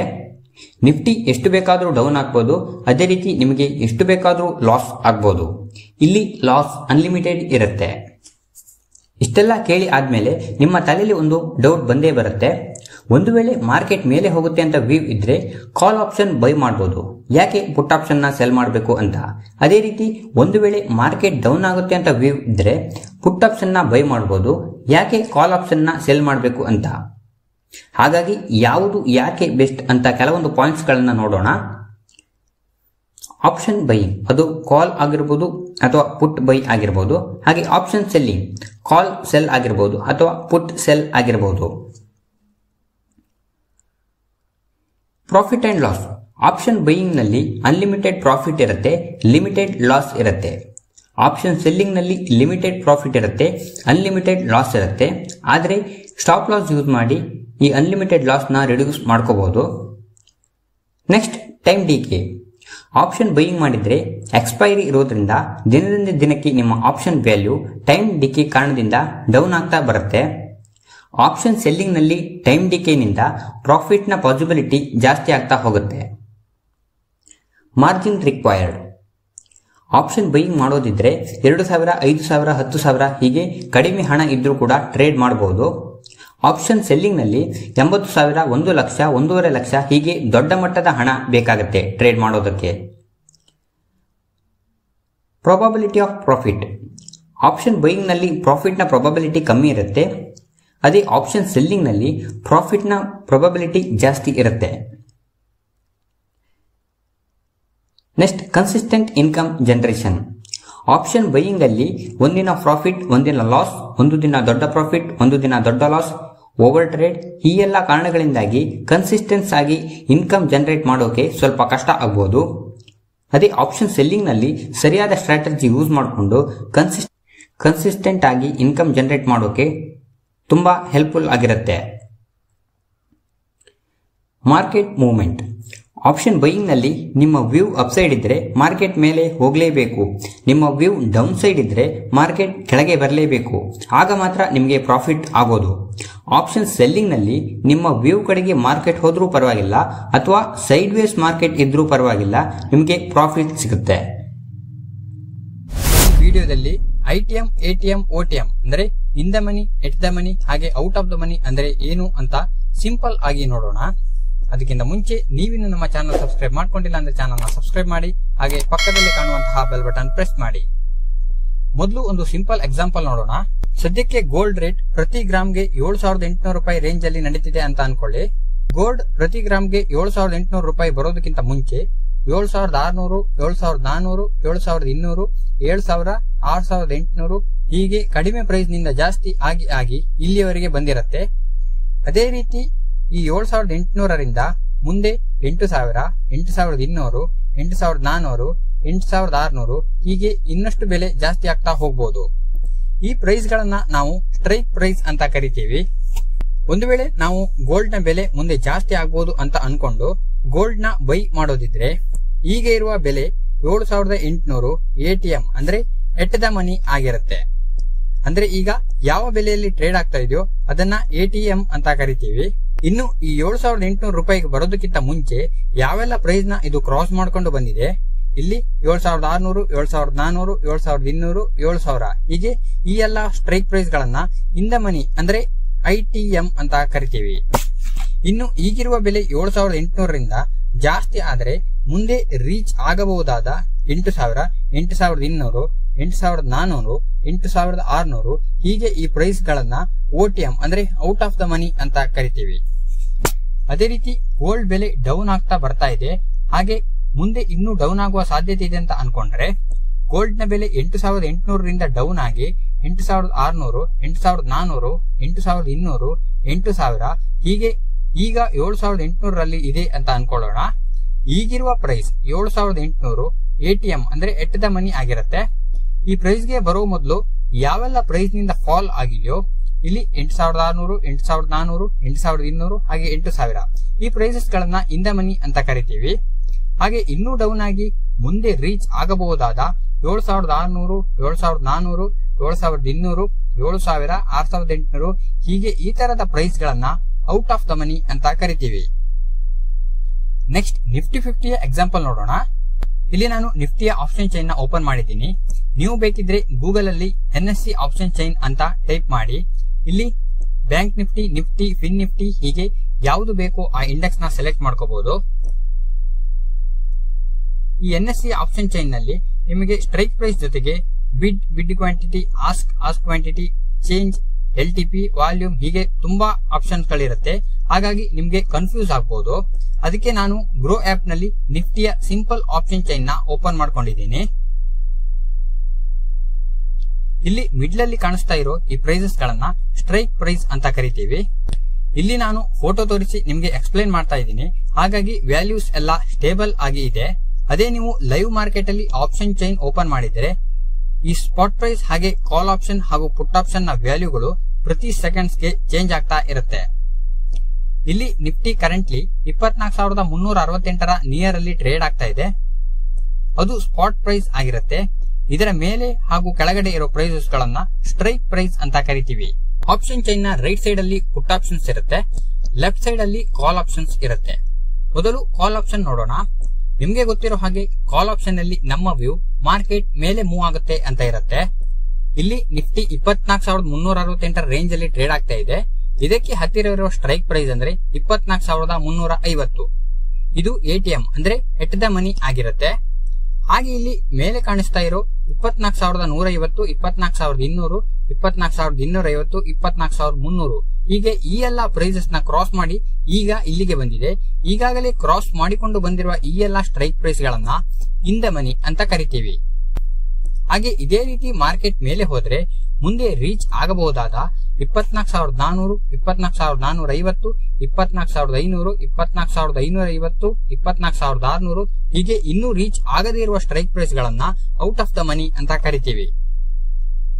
ನೆಕ್ಸ್ಟ್ ಇಲ್ಲಿ ಪುಟ್ ಆಪ್ಷನ್ ನೋಡೋದಾದ್ರೆ ಪುಟ್ ಆಪ್ಷನ್ ಅಲ್ಲಿ ನಮ್ಮ ವ್ಯೂ ಮಾರ್ಕೆಟ್ ಡೌನ್ ಆಗುತ್ತೆ ಅಂತ ಇರುತ್ತೆ. ಮಾರ್ಕೆಟ್ ನ ಈಗಿನ ಬೆಲೆ ಹತ್ತಿರ ಇರುವ 24,350 ಎಟ್ ದ ಮನಿ ಆಗಿರುತ್ತೆ. ಈ ಪ್ರೈಸ್ ಗೆ ಬರೋ ಮುಂಚೆ ಇದ್ದಂತಹ 24,600, 24,550, 24,500, 24,450, 24,400 ಹೀಗೆ ಈ ತರಹದ ಸ್ಟ್ರೈಕ್ ಪ್ರೈಸ್ ಗಳನ್ನ ಇನ್ ದ ಮನಿ ಅಂತ ಕರಿತೀವಿ. ಒಂದು ವೇಳೆ ನಿಫ್ಟಿ ಇನ್ನೂ ಡೌನ್ ಆದರೆ ಇನ್ನೂ ರೀಚ್ ಆಗದೇ ಇರುವಂತಹ 24,300, 24,250, 24,200, 24,150 ಈ ತರಹದ ಸ್ಟ್ರೈಕ್ ಪ್ರೈಸ್ ಗಳನ್ನ ಔಟ್ ಆಫ್ ದ ಮನಿ ಅಂತ ಕರಿತೀವಿ. ಇಲ್ಲಿ ಕಾನ್ಸೆಪ್ಟ್ ಇಷ್ಟೇ, ಯಾವೆಲ್ಲ ಪ್ರೈಸ್ ನ ರೀಚ್ ಮಾಡ್ಕೊಂಡು ಬಂದಿದೆ ಅದು ITM ಅಂದ್ರೆ ಇನ್ ದ ಮನಿ ಆಗಿರುತ್ತೆ. ಈಗ ಯಾವ ಪ್ರೈಸ್ ಗೆ ಬಂದು ರೀಚ್ ಆಗಿದೆ ಅದನ್ನ ATM ಅಂದ್ರೆ ಎಟ್ ದ ಮನಿ ಅಂತ ಕರಿತೀವಿ. ಇನ್ನು ಯಾವ ಪ್ರೈಸ್ ಗೆ ರೀಚ್ ಆಗಿಲ್ವೋ ಅದನ್ನ OTM ಅಂದ್ರೆ ಔಟ್ ಆಫ್ ದ ಮನಿ ಅಂತ ಕರಿತೀವಿ. ಕಾಲ್ ಆಗಿರಬಹುದು, ಪುಟ್ ಆಗಿರಬಹುದು, ಇನ್ ದ ಮನಿ ಆಪ್ಷನ್ಸ್ ಗಿಂತ out of the money options ನ ಪ್ರೀಮಿಯಂ ಪ್ರೈಸ್ ಕಡಿಮೆ ಇರುತ್ತೆ. ಹಾಗಂತ ಕಡಿಮೆಗೆ ಸಿಗುತ್ತೆ ಅಂತ ಬೈ ಮಾಡೋದಲ್ಲ. ಒಂದು ವೇಳೆ ಎಕ್ಸ್ಪೈರಿ ಡೇ ಒಳಗೆ ನೀವು ಬೈ ಮಾಡಿರುವ OTM ಅಂದ್ರೆ out of the money price reach ಆಗಿಲ್ಲ ಅಂದ್ರೆ ನೀವು ಪೇ ಮಾಡಿರುವಂತಹ ಪ್ರೀಮಿಯಂ ಪೂರ 0 ಆಗುತ್ತೆ. ಇಲ್ಲೇ ನೋಡೋದಾದ್ರೆ ನಿಫ್ಟಿ 24,500ಕ್ಕಿಂತ ಮೇಲೇನೆ ಹೋಗಿ ಸಸ್ಟೈನ್ ಆಗುತ್ತೆ ಅಂತ ನೀವು 124 ರೂಪಾಯಿ ಹಾಗೆ ನಿಫ್ಟಿಯ ಒಂದು ಲಾಟ್ ಕಾಲ್ ಆಪ್ಷನ್ ಬೈ ಮಾಡಿದ್ರೆ 25 × 124 ಅಂದ್ರೆ 3,100 ರೂಪಾಯಿ ಆಗುತ್ತೆ. ಒಂದು ವೇಳೆ ನಿಫ್ಟಿ ಈ ಎಕ್ಸ್ಪೈರಿ ಡೇ ಮುಕ್ತಾಯದ ಒಳಗೆ ಡಿಸೆಂಬರ್ 19ರವರೆಗೆ 24,500 ರೀಚ್ ಆಗಿಲ್ಲ ಅಂದ್ರೆ ನೀವು ಪೇ ಮಾಡಿರುವಂತಹ 3,100 ರೂಪಾಯಿ ಪ್ರೀಮಿಯಂ 0 ಆಗುತ್ತೆ. ಅದೇ ನೀವು ಮಾರ್ಕೆಟ್ ಡೌನ್ ಆಗಿ 24,200ಕ್ಕಿಂತ ಕೆಳಗೆ ಸಸ್ಟೈನ್ ಆಗುತ್ತೆ ಅಂತ 114 ರೂಪಾಯಿ ಹಾಗೆ ನಿಫ್ಟಿಯ ಒಂದು ಲಾಟ್ ಪುಟ್ ಆಪ್ಷನ್ ಬೈ ಮಾಡಿದ್ರೆ 25 × 114 ಅಂದ್ರೆ 2,850 ರೂಪಾಯಿ ಆಗುತ್ತೆ. ಒಂದು ವೇಳೆ ನಿಫ್ಟಿ ಈ ಎಕ್ಸ್ಪೈರಿ ಡೇ ಮುಕ್ತಾಯದ ಒಳಗೆ 24,200ಕ್ಕಿಂತ ಡೌನ್ ಆಗಿಲ್ಲ ಅಂದ್ರೆ ನೀವು ಪೇ ಮಾಡಿರುವ ಪ್ರೀಮಿಯಂ 0 ಆಗುತ್ತೆ. ಇಷ್ಟೆಲ್ಲ ಡಿಸ್ಕಸ್ ಆದ ಮೇಲೆ ನಿಮಗೆ ITM, ATM ಹಾಗೆ OTM ಬಗ್ಗೆ ಒಂದು ಐಡಿಯಾ ಬಂದಿದೆ ಅಂತ ಅನ್ಕೋತೀನಿ. ಇವತ್ತು ಈ ವಿಡಿಯೋದಲ್ಲಿ ಆಪ್ಷನ್ ಟ್ರೇಡಿಂಗ್ ನಲ್ಲಿ ಲಾಟ್ ಸೈಜ್ ಬಗ್ಗೆ ತಿಳ್ಕೊಳ್ಳೋಣ. ಅದಕ್ಕಿಂತ ಮುಂಚೆ ನೀವೇನು ನಮ್ಮ ಚಾನಲ್ ಸಬ್ಸ್ಕ್ರೈಬ್ ಮಾಡ್ಕೊಂಡಿಲ್ಲ ಅಂತ ಚಾನಲ್ ನ ಸಬ್ಸ್ಕ್ರೈಬ್ ಮಾಡಿ, ಹಾಗೆ ಪಕ್ಕದಲ್ಲಿ ಕಾಣುವಂತಹ ಬೆಲ್ ಬಟನ್ ಪ್ರೆಸ್ ಮಾಡಿ. ನಾವು ಸ್ಟಾಕ್ಸ್ ನಲ್ಲೇ ಆಗಲಿ ಅಥವಾ ಇಂಡೆಕ್ಸ್ ನಲ್ಲೇ ಆಗಲಿ ಆಪ್ಷನ್ ಟ್ರೇಡಿಂಗ್ ಮಾಡಬೇಕು ಅಂದ್ರೆ ನಾವು ಅನ್ಕೊಂಡಿರೋ ಹಾಗೆ ನಮಗೆ ಬೇಕಾದ ಸ್ಪೆಸಿಫಿಕ್ ಕ್ವಾಂಟಿಟಿ ಬೈ ಹಾಗೂ ಸೆಲ್ ಮಾಡೋಕೆ ಆಗುದಿಲ್ಲ. ಆಲ್ರೆಡಿ ಇರುವ ಸ್ಪೆಸಿಫಿಕ್ ಕ್ವಾಂಟಿಟಿನ ನಾವು ಬೈ ಅಥವಾ ಸೆಲ್ ಮಾಡಬೇಕಾಗತ್ತೆ. ಈ ಆಲ್ರೆಡಿ ಸ್ಪೆಸಿಫೈಡ್ ಆಗಿರುವ ಕ್ವಾಂಟಿಟಿನ ನಾವು ಒಂದು ಲಾಟ್ ಅಂತ ಕರಿತೀವಿ. ಅಂದ್ರೆ ಫ್ಯೂಚರ್ ಹಾಗೂ ಆಪ್ಷನ್ಸ್ ನಲ್ಲಿ ಒಬ್ಬರು ಬೈ ಅಥವಾ ಸೆಲ್ ಮಾಡಬಹುದಾದ ಮಿನಿಮಮ್ ಕ್ವಾಂಟಿಟಿಯನ್ನ ಒಂದು ಲಾಟ್ ಅಂತ ಕರೀತಾರೆ. ಇಲ್ಲಿ ನೀವು ಕಡಿಮೆ ಅಂದ್ರೆ ಒಂದು ಲಾಟ್ ಆದ್ರೂ ಬೈ ಮಾಡಲೇಬೇಕು. ಜಾಸ್ತಿ ಅಂದ್ರೆ ನೀವು ಲಾಟ್ಸ್ ಪ್ರಕಾರ ಎಷ್ಟು ಬೇಕೋ ಅಷ್ಟನ್ನ ಟ್ರೇಡ್ ಮಾಡಬಹುದು. ಈ ಲಾಟ್ ಸೈಜ್ ನ ಡಿಸೈಡ್ ಮಾಡುವವರು ಸೆಬಿ ಅಂದ್ರೆ security exchange board of India. ಈ ಲಾಟ್ ಸೈಜ್ ನ ಸೆಬಿ ಅವರು ನೋಷನಲ್ ವ್ಯಾಲ್ಯೂ ಆಧಾರದ ಮೇಲೆ ಡಿಸೈಡ್ ಮಾಡ್ತಾರೆ. ಈ ನೋಷನಲ್ ವ್ಯಾಲ್ಯೂ ಬಗ್ಗೆ ಏನು ಅಂತ ನೀವು ತುಂಬಾ ತಲೆ ಕೆಡಿಸ್ಕೊಳ್ಳೋಕೆ ಹೋಗಬೇಡಿ. Quantity into current market price ಮಾಡಿದ್ರೆ ನೋಷನಲ್ ವ್ಯಾಲ್ಯೂ ಸಿಗುತ್ತೆ. ಸೆಬಿ ಮೊದಲು ಈ ನೋಷನಲ್ ಲಾಟ್ ವ್ಯಾಲ್ಯೂನ 2 ಲಕ್ಷ ಅಂತ ಫಿಕ್ಸ್ ಮಾಡಿದ್ರು. ಇದರ ಆಧಾರದ ಮೇಲೆ ಲಾಟ್ ಸೈಜ್ ನ ಕ್ಯಾಲ್ಕುಲೇಟ್ ಮಾಡ್ತಾ ಇದ್ರು. ಬರ್ತಾ ಬರ್ತಾ ಜನರ ಇನ್ಕಮ್ ಹಾಗೂ ಪರ್ಚೇಸಿಂಗ್ ಪವರ್ ಜಾಸ್ತಿ ಆಗ್ತಾ ಬಂದ ಹಾಗೆ ಈ ನೋಷನಲ್ ವ್ಯಾಲ್ಯೂ ಕೂಡ ಜಾಸ್ತಿ ಮಾಡ್ತಾ ಬಂದಿದ್ರು. ಈ 2 ಲಕ್ಷ ಇದ್ದಿದ್ದು 5 ಲಕ್ಷ ಆಗಿ 7.5 ಲಕ್ಷ ಆಗಿ ಹೀಗೆ ಅಪ್ಡೇಟ್ ಮಾಡ್ತಾನೆ ಬಂದಿದ್ದಾರೆ. ಮುಂದಿನ ಕೂಡ ಅಪ್ಡೇಟ್ ಮಾಡ್ತಾನೆ ಹೋಗ್ತಾರೆ. ಹಾಗೆ ಷೇರುಗಳಲ್ಲಿ ಕೂಡ ಆಗಾಗ ಲಾಟ್ ಸೈಜ್ ನ ರಿವೈಸ್ ಮಾಡ್ತಾ ಇರ್ತಾರೆ. ಷೇರುಗಳ ಬೆಲೆಯಲ್ಲಿ ದೊಡ್ಡ ಮಟ್ಟದ ಬದಲಾವಣೆಗಳಾದಾಗ ಲಾಟ್ ಸೈಜ್ ನ ಬಗ್ಗೆ ಸೆಬಿ ಗಮನ ನೀಡುತ್ತೆ. ಸದ್ಯದ ಇಂಡೆಕ್ಸ್ ಗಳ ಲಾಟ್ ಸೈಜ್ ನೋಡೋದಾದ್ರೆ ನಿಫ್ಟಿ 50ಯ ಲಾಟ್ ಸೈಜ್ 25 ಇದೆ, ಬ್ಯಾಂಕ್ ನಿಫ್ಟಿಯ ಲಾಟ್ ಸೈಜ್ 15 ಇದೆ, ಸೆನ್ಸೆಕ್ಸ್ ನ ಲಾಟ್ ಸೈಜ್ 10 ಇದೆ, ಫಿನ್ ನಿಫ್ಟಿಯ ಲಾಟ್ ಸೈಜ್ 25 ಇದೆ, ನಿಫ್ಟಿ ಮಿಡ್ ಕ್ಯಾಪ್ ಸೆಲೆಕ್ಟ್ ನ ಲಾಟ್ ಸೈಜ್ 50 ಇದೆ, ಬಿಎಸ್ಸಿ ಬ್ಯಾಂಕ್ ಎಕ್ಸ್ ನ ಲಾಟ್ ಸೈಜ್ 15 ಇದೆ, ನಿಫ್ಟಿ ನೆಕ್ಸ್ಟ್ 50ಯ ಲಾಟ್ ಸೈಜ್ 10 ಇದೆ. ಈಗ ಜಸ್ಟ್ ಒಂದು ಎಕ್ಸಾಂಪಲ್ ನೋಡೋಣ. ಇಲ್ಲಿ ನಿಫ್ಟಿ 50ಯಲ್ಲಿ 23,550 ಕಾಲ್ ಆಪ್ಷನ್ ನಾವು ತಗೋಬೇಕು ಅಂದ್ರೆ ನಿಫ್ಟಿಯ ಈಗಿನ ಲಾಟ್ ಸೈಜ್ ಇಂಟು ಈಗಿನ 23,550 ಕಾಲ್ ಆಪ್ಷನ್ ವ್ಯಾಲ್ಯೂ ಅಂದ್ರೆ 25 ಇಂಟು 220 5,500 ಕೊಟ್ಟು ನಾವು ಒಂದು ಲಾಟ್ ನ ಬೈ ಮಾಡಬೇಕಾಗತ್ತೆ. 2 ಲಾಟ್ ಬೇಕು ಅಂದ್ರೆ 11,000 ಆಗುತ್ತೆ. ಅದೇ 10 ಲಾಟ್ ಬೇಕಂದ್ರೆ 55,000 ಆಗುತ್ತೆ. ಹೀಗೆ ಲಾಟ್ ಪ್ರಕಾರ ನಾವು ಬೈ ಹಾಗೂ ಸೆಲ್ ಮಾಡಬೇಕಾಗತ್ತೆ. ಇತ್ತೀಚೆಗೆ ಬಂದಿರೋ ಸೆಬಿಯ ರಿಪೋರ್ಟ್ ಪ್ರಕಾರ ಫೈನಾನ್ಷಿಯಲ್ ಇಯರ್ 2022ರಿಂದ ಫೈನಾನ್ಷಿಯಲ್ ಇಯರ್ 2024ರ ಅವಧಿಯಲ್ಲಿ 93% ಇಂಡಿವಿಜುವಲ್ ಟ್ರೇಡರ್ಸ್ಗಳು F&O ಟ್ರೇಡಿಂಗ್ ನಲ್ಲಿ ಲಾಸ್ ಮಾಡಿಕೊಂಡಿದ್ದಾರೆ. ಅಂದ್ರೆ 100 ಟ್ರೇಡರ್ಸ್ ಅಲ್ಲಿ 93 ಜನ ಲಾಸ್ ಮಾಡ್ಕೋತಿದ್ದಾರೆ. ಹಾಗಾಗಿ ಸೆಬಿ ಅವರು F&O ಟ್ರೇಡಿಂಗ್ ಬಗ್ಗೆ ಹೊಸದಾಗಿ 4-5 ಹೊಸ ರೂಲ್ಸ್ ಗಳನ್ನ ತಂದಿದ್ದಾರೆ. ಅದರಲ್ಲಿ ಒಂದು ಈ ಲಾಟ್ ಸೈಜ್ ಬಗ್ಗೆ ಕೂಡ ಇದೆ. ಲಾಟ್ ಸೈಜ್ ಕಡಿಮೆ ಇದ್ದಾಗ ಕಾಂಟ್ರಾಕ್ಟ್ ವ್ಯಾಲ್ಯೂ ಕೂಡ ಕಡಿಮೆ ಇರುತ್ತೆ. ಹಾಗಾಗಿ ಸಣ್ಣ ಪುಟ್ಟ ರಿಟೇಲ್ ಟ್ರೇಡರ್ಸ್ಗಳು ಪಾರ್ಟಿಸಿಪೇಷನ್ ಜಾಸ್ತಿ ಆಗತ್ತೆ. ಅದಕ್ಕೆ ಈಗ ಸೆಬಿ ಅವರು ಲಾಟ್ ಸೈಜ್ ನ ಜಾಸ್ತಿ ಮಾಡ್ತಿದ್ದಾರೆ. ಅದರ ಪ್ರಕಾರ ನಿಫ್ಟಿಯ ಲಾಟ್ ಸೈಜ್ 25ರಿಂದ 75 ಆಗುತ್ತೆ, ಬ್ಯಾಂಕ್ ನಿಫ್ಟಿಯ ಲಾಟ್ ಸೈಜ್ 15ರಿಂದ 30 ಆಗುತ್ತೆ, ನಿಫ್ಟಿ ಮಿಡ್ ಕ್ಯಾಪ್ ಸೆಲೆಕ್ಟ್ ನ ಲಾಟ್ ಸೈಜ್ 50ರಿಂದ 120 ಆಗುತ್ತೆ, ಫಿನ್ ನಿಫ್ಟಿಯ ಲಾಟ್ ಸೈಜ್ 25ರಿಂದ 65 ಆಗುತ್ತೆ, ನಿಫ್ಟಿ ನೆಕ್ಸ್ಟ್ 50ಯ ಲಾಟ್ ಸೈಜ್ 10ರಿಂದ 25 ಆಗುತ್ತೆ. ಹಾಗೆ ಬಿಎಸ್ಸಿ ಸೆನ್ಸೆಕ್ಸ್ ನ ಲಾಟ್ ಸೈಜ್ 10ರಿಂದ 20 ಆಗುತ್ತೆ, ಬಿಎಸ್ಸಿ ಬ್ಯಾಂಕ್ ಎಕ್ಸ್ ನ ಲಾಟ್ ಸೈಜ್ 15ರಿಂದ 30 ಆಗುತ್ತೆ, ಬಿಎಸ್ಸಿ ಸೆನ್ಸೆಕ್ಸ್ 50ಯ ಲಾಟ್ ಸೈಜ್ 25ರಿಂದ 60 ಆಗುತ್ತೆ. ಸೆಬಿ ಹೇಳಿರೋ ರೂಲ್ಸ್ ನ ಒಂದೊಂದಾಗಿ ಎಕ್ಸಿಕ್ಯೂಟ್ ಮಾಡ್ತಾ ಇದೆ. ಸದ್ಯದಲ್ಲಿ ಈ ಲಾಟ್ ಸೈಜ್ ಕೂಡ ರಿವೈಸ್ ಆಗುತ್ತೆ. ಇದಿಷ್ಟು ಇಂಡೆಕ್ಸ್ ಬಗ್ಗೆ ಆಯ್ತು. ಇನ್ನು ನೀವು ಸ್ಟಾಕ್ಸ್ ನಲ್ಲಿ F&O ಟ್ರೇಡಿಂಗ್ ಮಾಡೋದಿದ್ರು ಕೂಡ ಲಾಟ್ಸ್ ಪ್ರಕಾರದಲ್ಲಿ ಬೈ ಸೆಲ್ ಮಾಡಬೇಕಾಗತ್ತೆ. ಉದಾಹರಣೆಗೆ ರಿಲಯನ್ಸ್ ಇಂಡಸ್ಟ್ರಿಯ F&O ಲಾಟ್ ಸೈಜ್ 500 ಇದೆ, HDFC ಬ್ಯಾಂಕ್ ನ F&O ಲಾಟ್ ಸೈಜ್ 550 ಇದೆ, ಇನ್ಫೋಸಿಸ್ ನ F&O ಲಾಟ್ ಸೈಜ್ 400 ಇದೆ, ಐಟಿಸಿಯ F&O ಲಾಟ್ ಸೈಜ್ 1600 ಇದೆ. ಹೀಗೆ F&O ಟ್ರೇಡಿಂಗ್ ಗೆ ಅವೈಲೇಬಲ್ ಇರೋ ಬೇರೆ ಬೇರೆ ಸ್ಟಾಕ್ಸ್ ಗಳ ಲಾಟ್ ಸೈಜ್ ಬೇರೆ ಬೇರೆ ಆಗಿರುತ್ತೆ. ಇವತ್ತು ಈ ವಿಡಿಯೋದಲ್ಲಿ ಆಪ್ಷನ್ ಟ್ರೇಡಿಂಗ್ ಅಲ್ಲಿ ಎಕ್ಸ್ಪೈರಿ ಡೇ ಅಂದ್ರೆ ಏನು ಅಂತ ನೋಡೋಣ. ಅದಕ್ಕಿಂತ ಮುಂಚೆ ನೀವೇನು ನಮ್ಮ ಚಾನಲ್ ಸಬ್ಸ್ಕ್ರೈಬ್ ಮಾಡ್ಕೊಂಡಿಲ್ಲ ಅಂದ್ರೆ ಚಾನಲ್ನ ಸಬ್ಸ್ಕ್ರೈಬ್ ಮಾಡಿ, ಹಾಗೆ ಪಕ್ಕದಲ್ಲೇ ಕಾಣುವಂತಹ ಬೆಲ್ ಬಟನ್ ಪ್ರೆಸ್ ಮಾಡಿ. ಹಿಂದಿನ ವಿಡಿಯೋಗಳಲ್ಲಿ ಹೇಳಿದ ಹಾಗೆ option trading is a contract which allows an investor to buy or sell an underlying asset like stocks or index at a predetermined price over a certain period of time. For that premium is paid by the buyer or seller ಅಂತ. ಇಲ್ಲಿ ಏನು ನಾವು certain period of time ಅಂತ mention ಮಾಡಿರ್ತೀವಿ, ಅದರ ಕೊನೆ ದಿನವನ್ನ expiry day ಅಂತ ಕರಿತೀವಿ. ಆ ದಿನಕ್ಕೆ ಆ ಆಪ್ಷನ್ ಕಾಂಟ್ರಾಕ್ಟ್ ಮುಗಿಯುತ್ತೆ ಅಂತ. ಒಂದು ವೇಳೆ ಆ ಎಕ್ಸ್ಪೈರಿ ಡೇ ದಿನ ಮಾರ್ಕೆಟ್ ಹಾಲಿಡೇ ಇದ್ರೆ ಅದರ ಹಿಂದಿನ ದಿನ ಕಾಂಟ್ರಾಕ್ಟ್ ಎಕ್ಸ್ಪೈರಿ ಆಗುತ್ತೆ.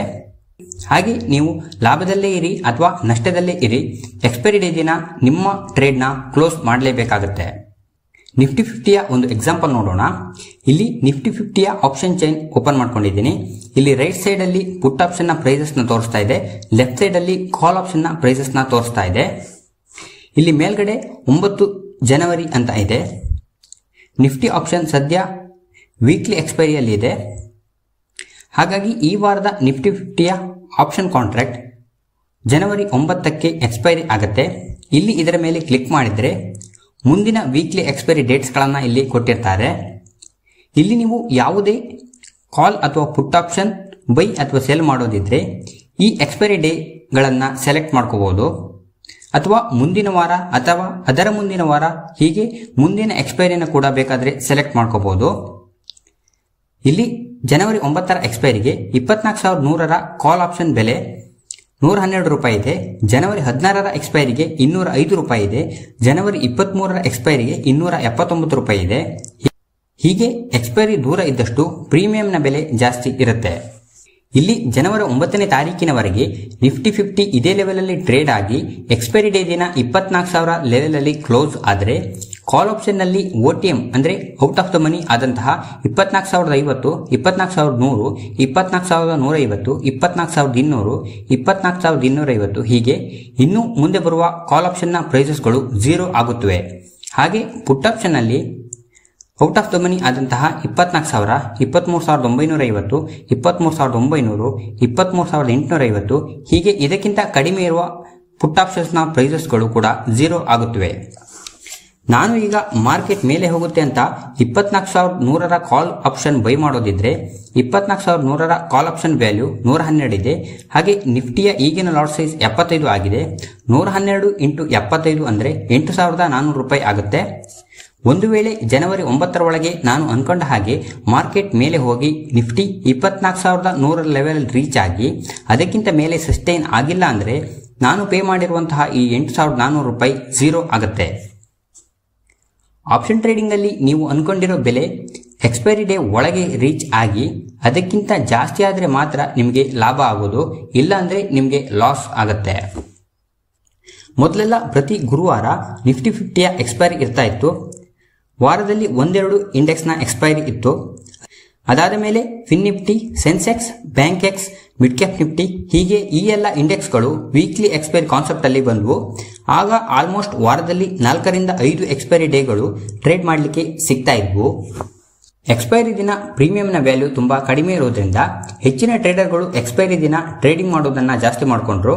ಕಡಿಮೆ ದುಡ್ಡಲ್ಲಿ ಟ್ರೇಡ್ ಮಾಡಿ ಜಾಸ್ತಿ ದುಡ್ಡು ಮಾಡಬೇಕು, 0 to ಹೀರೋ ಟ್ರೇಡ್ ಮಾಡಬೇಕು, ದೊಡ್ಡ ಮಟ್ಟದ ಲಾಭ ಮಾಡಬೇಕು ಅಂತ ಆಸೆಯಿಂದ ಎಕ್ಸ್ಪೈರಿ ಟ್ರೇಡಿಂಗ್ ಜಾಸ್ತಿ ಆಗ್ತಾನೆ ಹೋಯಿತು.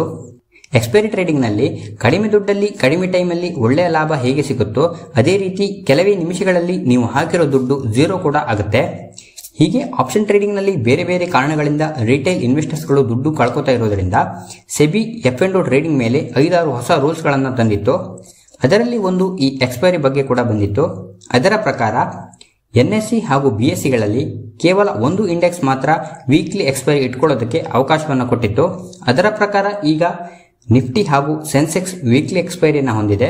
ಅದನ್ನು ಬಿಟ್ಟು bank Nifty, fin Nifty, BSE bank X, Nifty mid cap select ಎಲ್ಲ ಮಂತ್ಲಿ ಎಕ್ಸ್ಪೈರಿ ಕಾಂಟ್ರಾಕ್ಟ್ಗಳನ್ನು ಹೊಂದಿದೆ. ಆಪ್ಷನ್ ಟ್ರೇಡಿಂಗ್ ಮಾಡುವಾಗ ಬೈ ಅಂಡ್ ಸೆಲ್ ಮಾಡ್ತೀರಾ, ಅದು ಕಾಲ್ ಆಪ್ಷನ್ ಆಗಿರ್ಬೋದು ಅಥವಾ ಪುಟ್ ಆಪ್ಷನ್ ಆಗಿರ್ಬೋದು. ನೀವು ಯಾವುದೇ ಒಂದು ಆಪ್ಷನ್ ನ ಬೈ ಅಥವಾ ಸೆಲ್ ಮಾಡೋದಿದ್ರು ಅದಕ್ಕೆ ಒಂದು ಪ್ರೈಸ್ ಇರುತ್ತೆ, ಅದನ್ನ ಪ್ರೀಮಿಯಂ ಅಂತ ಕರಿತೀವಿ.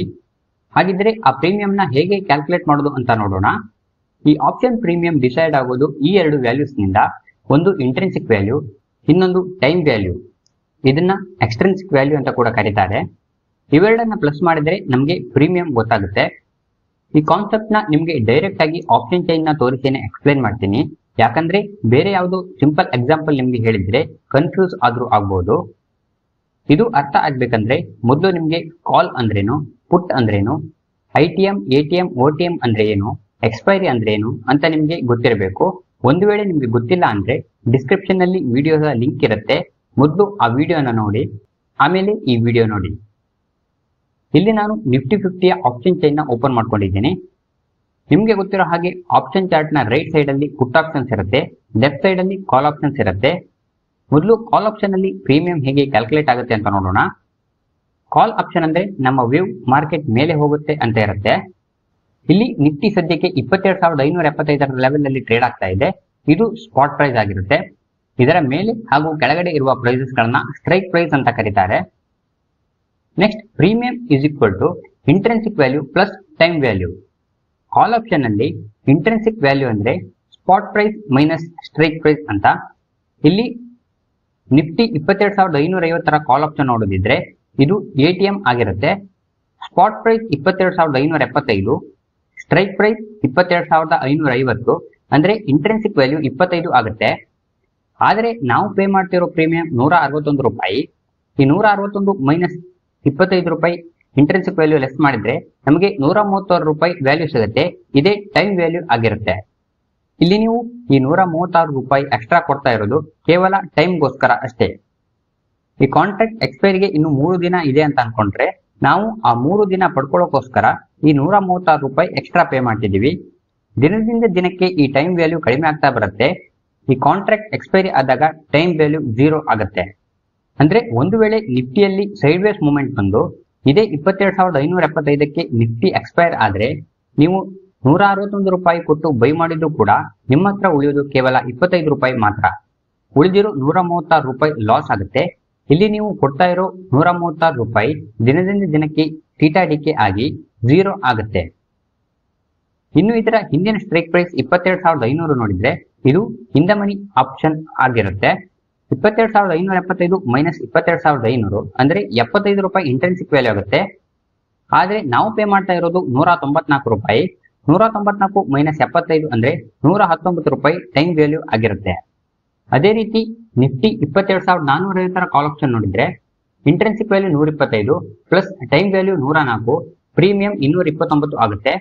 22,400 ಕಾಲ್ ಆಪ್ಷನ್ ಅಲ್ಲಿ intrinsic value 175, time value 92, premium 267 ಆಗುತ್ತೆ. ಹೀಗೆ in the money option spot price ನಿಂದ ದೂರ ಇದ್ದಷ್ಟು ಇಂಟ್ರೆನ್ಸಿಕ್ ವ್ಯಾಲ್ಯೂ ಜಾಸ್ತಿ ಇರುತ್ತೆ, ಟೈಮ್ ವ್ಯಾಲ್ಯೂ ಕಡಿಮೆ ಇರುತ್ತೆ. ಹಾಗಾಗಿ ಇಲ್ಲಿ ರಿಸ್ಕ್ ಕೂಡ ಸ್ವಲ್ಪ ಕಮ್ಮಿ ಇರುತ್ತೆ. ನೆಕ್ಸ್ಟ್ ಔಟ್ ಆಫ್ ದ ಮನಿಯಲ್ಲಿ ಇಂಟ್ರೆನ್ಸಿಕ್ ವ್ಯಾಲ್ಯೂ ಕ್ಯಾಲ್ಕುಲೇಟ್ ಮಾಡೋಕೆ ಆಗೋದಿಲ್ಲ. ಯಾಕಂದ್ರೆ ಸ್ಪಾಟ್ ಪ್ರೈಸ್ ನಿಂದ OTM ಸ್ಟ್ರೈಕ್ ಪ್ರೈಸ್ ನ ಮೈನಸ್ ಮಾಡಿದ್ರೆ ನೆಗೆಟಿವ್ ವ್ಯಾಲ್ಯೂ ಬರುತ್ತೆ. ಇಂಟ್ರೆನ್ಸಿಕ್ ವ್ಯಾಲ್ಯೂ ಪಾಸಿಟಿವ್ ಇರುತ್ತೆ ಅಥವಾ 0 ಇರುತ್ತೆ, ಯಾವತ್ತೂ ಮೈನಸ್ ಇರುವುದಿಲ್ಲ. ಹಾಗಾಗಿ ನೀವು ಔಟ್ ಆಫ್ ದ ಮನಿಯಲ್ಲಿ ಪೇ ಮಾಡೋ ಎಲ್ಲಾ ಪ್ರೀಮಿಯಂ ಟೈಮ್ ವ್ಯಾಲ್ಯೂನೇ ಆಗಿರುತ್ತೆ. ಅಂದ್ರೆ ಈ ಎಕ್ಸ್ಪೈರಿ ಇಲ್ಲಿ ಫೆಬ್ರವರಿ 27ಕ್ಕೆ ಇದೆ. ನಿಫ್ಟಿ ಇದೇ 22,575 ಲೆವೆಲ್ ಅಲ್ಲಿ ಕ್ಲೋಸ್ ಆಯ್ತು ಅಂತ ಅನ್ಕೊಂಡ್ರೆ ಇಲ್ಲಿ ನೀವು ನೋಡ್ತಾ ಇರೋ ಎಲ್ಲಾ OTM ಸ್ಟ್ರೈಕ್ ಪ್ರೈಸಸ್ ನ ಪ್ರೀಮಿಯಂ 0 ಆಗುತ್ತೆ. ನೀವು ಪೇ ಮಾಡಿರೋ ಎಲ್ಲಾ ಅಮೌಂಟ್ ಕೂಡ 0 ಆಗುತ್ತೆ. ಇನ್ನು ಪುಟ್ ಆಪ್ಷನ್ ಅಲ್ಲಿ ಈಗ ಟ್ರೇಡ್ ಆಗ್ತಾ ಇರೋ 22,575 ಸ್ಪಾಟ್ ಪ್ರೈಸ್ ಆಗಿರುತ್ತೆ. ಇದಕ್ಕೆ ನಿಯರೆಸ್ಟ್ 22,600 ಸ್ಟ್ರೈಕ್ ಪ್ರೈಸ್ ATM ಆಗಿರುತ್ತೆ. ಇದಕ್ಕಿಂತ ಜಾಸ್ತಿ ಇರೋ ಸ್ಟ್ರೈಕ್ ಪ್ರೈಸಸ್ ಗಳು ಇನ್ ದ ಮನಿ ಆಗಿರುತ್ತೆ. ಇದಕ್ಕಿಂತ ಕಡಿಮೆ ಇರೋ ಸ್ಟ್ರೈಕ್ ಪ್ರೈಸಸ್ ಗಳು ಔಟ್ ಆಫ್ ದ ಮನಿ ಆಗಿರುತ್ತೆ. ಇಲ್ಲೂ ಕೂಡ premium is equal to intrinsic value plus time value. ಆದ್ರೆ ಇಂಟ್ರೆನ್ಸಿಕ್ ವ್ಯಾಲ್ಯೂ ಕಂಡು ಹಿಡಿಯೋ ಫಾರ್ಮುಲಾ ಉಲ್ಟಾ ಇರುತ್ತೆ ಅಷ್ಟೇ. ಇಲ್ಲಿ intrinsic value is equal to strike price minus spot price. ಇಲ್ಲಿ 22,600 ATM option is equal to 22,600 minus 22,575 ಅಂದ್ರೆ ಇಂಟ್ರೆನ್ಸಿಕ್ ವ್ಯಾಲ್ಯೂ 25 ಬರುತ್ತೆ. ಆದ್ರೆ ನಾವು ಪೇ ಮಾಡಬೇಕಾಗಿರೋದು 106 ರೂಪಾಯಿ. 106 ಮೈನಸ್ 25 ಅಂತ ಹೇಳಿದ್ರೆ 81 ರೂಪಾಯಿ ಟೈಮ್ ವ್ಯಾಲ್ಯೂ ಆಗಿರುತ್ತೆ. 22,650 ಪುಟ್ ಆಪ್ಷನ್ ಅಲ್ಲಿ ಇಂಟ್ರೆನ್ಸಿಕ್ ವ್ಯಾಲ್ಯೂ 75, ಟೈಮ್ ವ್ಯಾಲ್ಯೂ 54 ಇದೆ. 22,700 ಪುಟ್ ಆಪ್ಷನ್ ಅಲ್ಲಿ ಇಂಟ್ರೆನ್ಸಿಕ್ ವ್ಯಾಲ್ಯೂ 125, ಟೈಮ್ ವ್ಯಾಲ್ಯೂ 31 ಇದೆ. 22,750 ಪುಟ್ ಆಪ್ಷನ್ಸ್ ಅಲ್ಲಿ ಇಂಟ್ರೆನ್ಸಿಕ್ ವ್ಯಾಲ್ಯೂ 175, ಟೈಮ್ ವ್ಯಾಲ್ಯೂ 13 ಇದೆ. ಹಾಗೆ out of the money option premium ನಲ್ಲಿ ಯಾವುದೇ ಇಂಟ್ರೆನ್ಸಿಕ್ ವ್ಯಾಲ್ಯೂ ಇರೋದೆಲ್ಲ ಕೇವಲ ಟೈಮ್ ವ್ಯಾಲ್ಯೂ ಅಷ್ಟೇ. ಆಪ್ಷನ್ ಬೈಯಿಂಗ್ ನಲ್ಲಿ ಅದು ಕಾಲ್ ಆಪ್ಷನ್ ಆಗಿರ್ಬೋದು ಅಥವಾ ಪುಟ್ ಆಪ್ಷನ್ ಆಗಿರ್ಬೋದು, ಟೈಮ್ ವ್ಯಾಲ್ಯೂ ತುಂಬಾ ಜಾಸ್ತಿ ಇರೋದು ATM ಸ್ಟ್ರೈಕ್ ಪ್ರೈಸ್ ಅಲ್ಲಿ. ಹಾಗಾಗಿ ಇಲ್ಲಿ ರಿಸ್ಕ್ ತುಂಬಾ ಜಾಸ್ತಿ ಇರುತ್ತೆ. ಹಾಗೆ OTM ಸ್ಟ್ರೈಕ್ ಪ್ರೈಸ್ ಪ್ರೀಮಿಯಂ ಅಲ್ಲಿ ಕೇವಲ ಟೈಮ್ ವ್ಯಾಲ್ಯೂನೇ ಇರೋದ್ರಿಂದ ಅದು ಕೂಡ ರಿಸ್ಕ್ ಆಗಿರುತ್ತೆ. ATM ಇಂದ deep in the money strike price ಕಡೆಗೆ ಹೋಗ್ತಿದ್ದ ಹಾಗೆ ಇಂಟ್ರೆನ್ಸಿಕ್ ವ್ಯಾಲ್ಯೂ ಜಾಸ್ತಿ ಆಗ್ತಾ ಹೋಗುತ್ತೆ, ಟೈಮ್ ವ್ಯಾಲ್ಯೂ ಕಡಿಮೆ ಆಗ್ತಾ ಹೋಗುತ್ತೆ. ಎಲ್ಲಿ ಟೈಮ್ ವ್ಯಾಲ್ಯೂ ಕಡಿಮೆ ಇರುತ್ತೋ ಅಲ್ಲಿ ರಿಸ್ಕ್ ಕೂಡ ಕಡಿಮೆ ಇರುತ್ತೆ. ಆದರೆ ಆಪ್ಷನ್ ಸೆಲ್ಲಿಂಗ್ ಮಾಡುವವರಿಗೆ ಈ ಟೈಮ್ ವ್ಯಾಲ್ಯೂ ಒಳ್ಳೆ ಲಾಭವನ್ನ ತಂದುಕೊಡುತ್ತೆ. ಇವತ್ತು ಈ ವಿಡಿಯೋದಲ್ಲಿ ಆಪ್ಷನ್ ಚೈನ್ ನ ಅನಾಲಿಸಿಸ್ ಮಾಡೋದು ಹೇಗೆ ಅಂತ ನೋಡೋಣ. ಮೊದಲು ಆಪ್ಷನ್ ಚೈನ್ ನ ಓಪನ್ ಮಾಡಿ. ನೀವು ಗೂಗಲ್ಗೆ ಹೋಗಿ ಆಪ್ಷನ್ ಚೈನ್ ಅಂತ ಸರ್ಚ್ ಮಾಡಿದ್ರೆ ಅಲ್ಲಿ ಸಿಗುತ್ತೆ. ಇದರಲ್ಲಿ ತುಂಬಾ ವ್ಯಾಲ್ಯೂಸ್ ಹಾಗೆ ಕಾಲಮ್ಸ್ ಇದೆ. ಕನ್ಫ್ಯೂಸ್ ಆಗುತ್ತೆ ಅನ್ನೋದಾದ್ರೆ ನೀವು ಯೂಸ್ ಮಾಡುವ ಬ್ರೋಕರೇಜ್ ಆಪ್ ನಲ್ಲೇ ಆಪ್ಷನ್ ಚೈನ್ ನ ಓಪನ್ ಮಾಡಬಹುದು. ಝೀರೋದಾದ ಕೈಟ್ ಆಪ್ ನಲ್ಲಿ ಈ ರೀತಿಯಾಗಿ ಆಪ್ಷನ್ ಚೈನ್ ನ ಓಪನ್ ಮಾಡಬಹುದು. ಡನ್ ಆಪ್ ನಲ್ಲಿ ಈ ರೀತಿಯಾಗಿ ಆಪ್ಷನ್ ಚೈನ್ ನ ಓಪನ್ ಮಾಡಬಹುದು.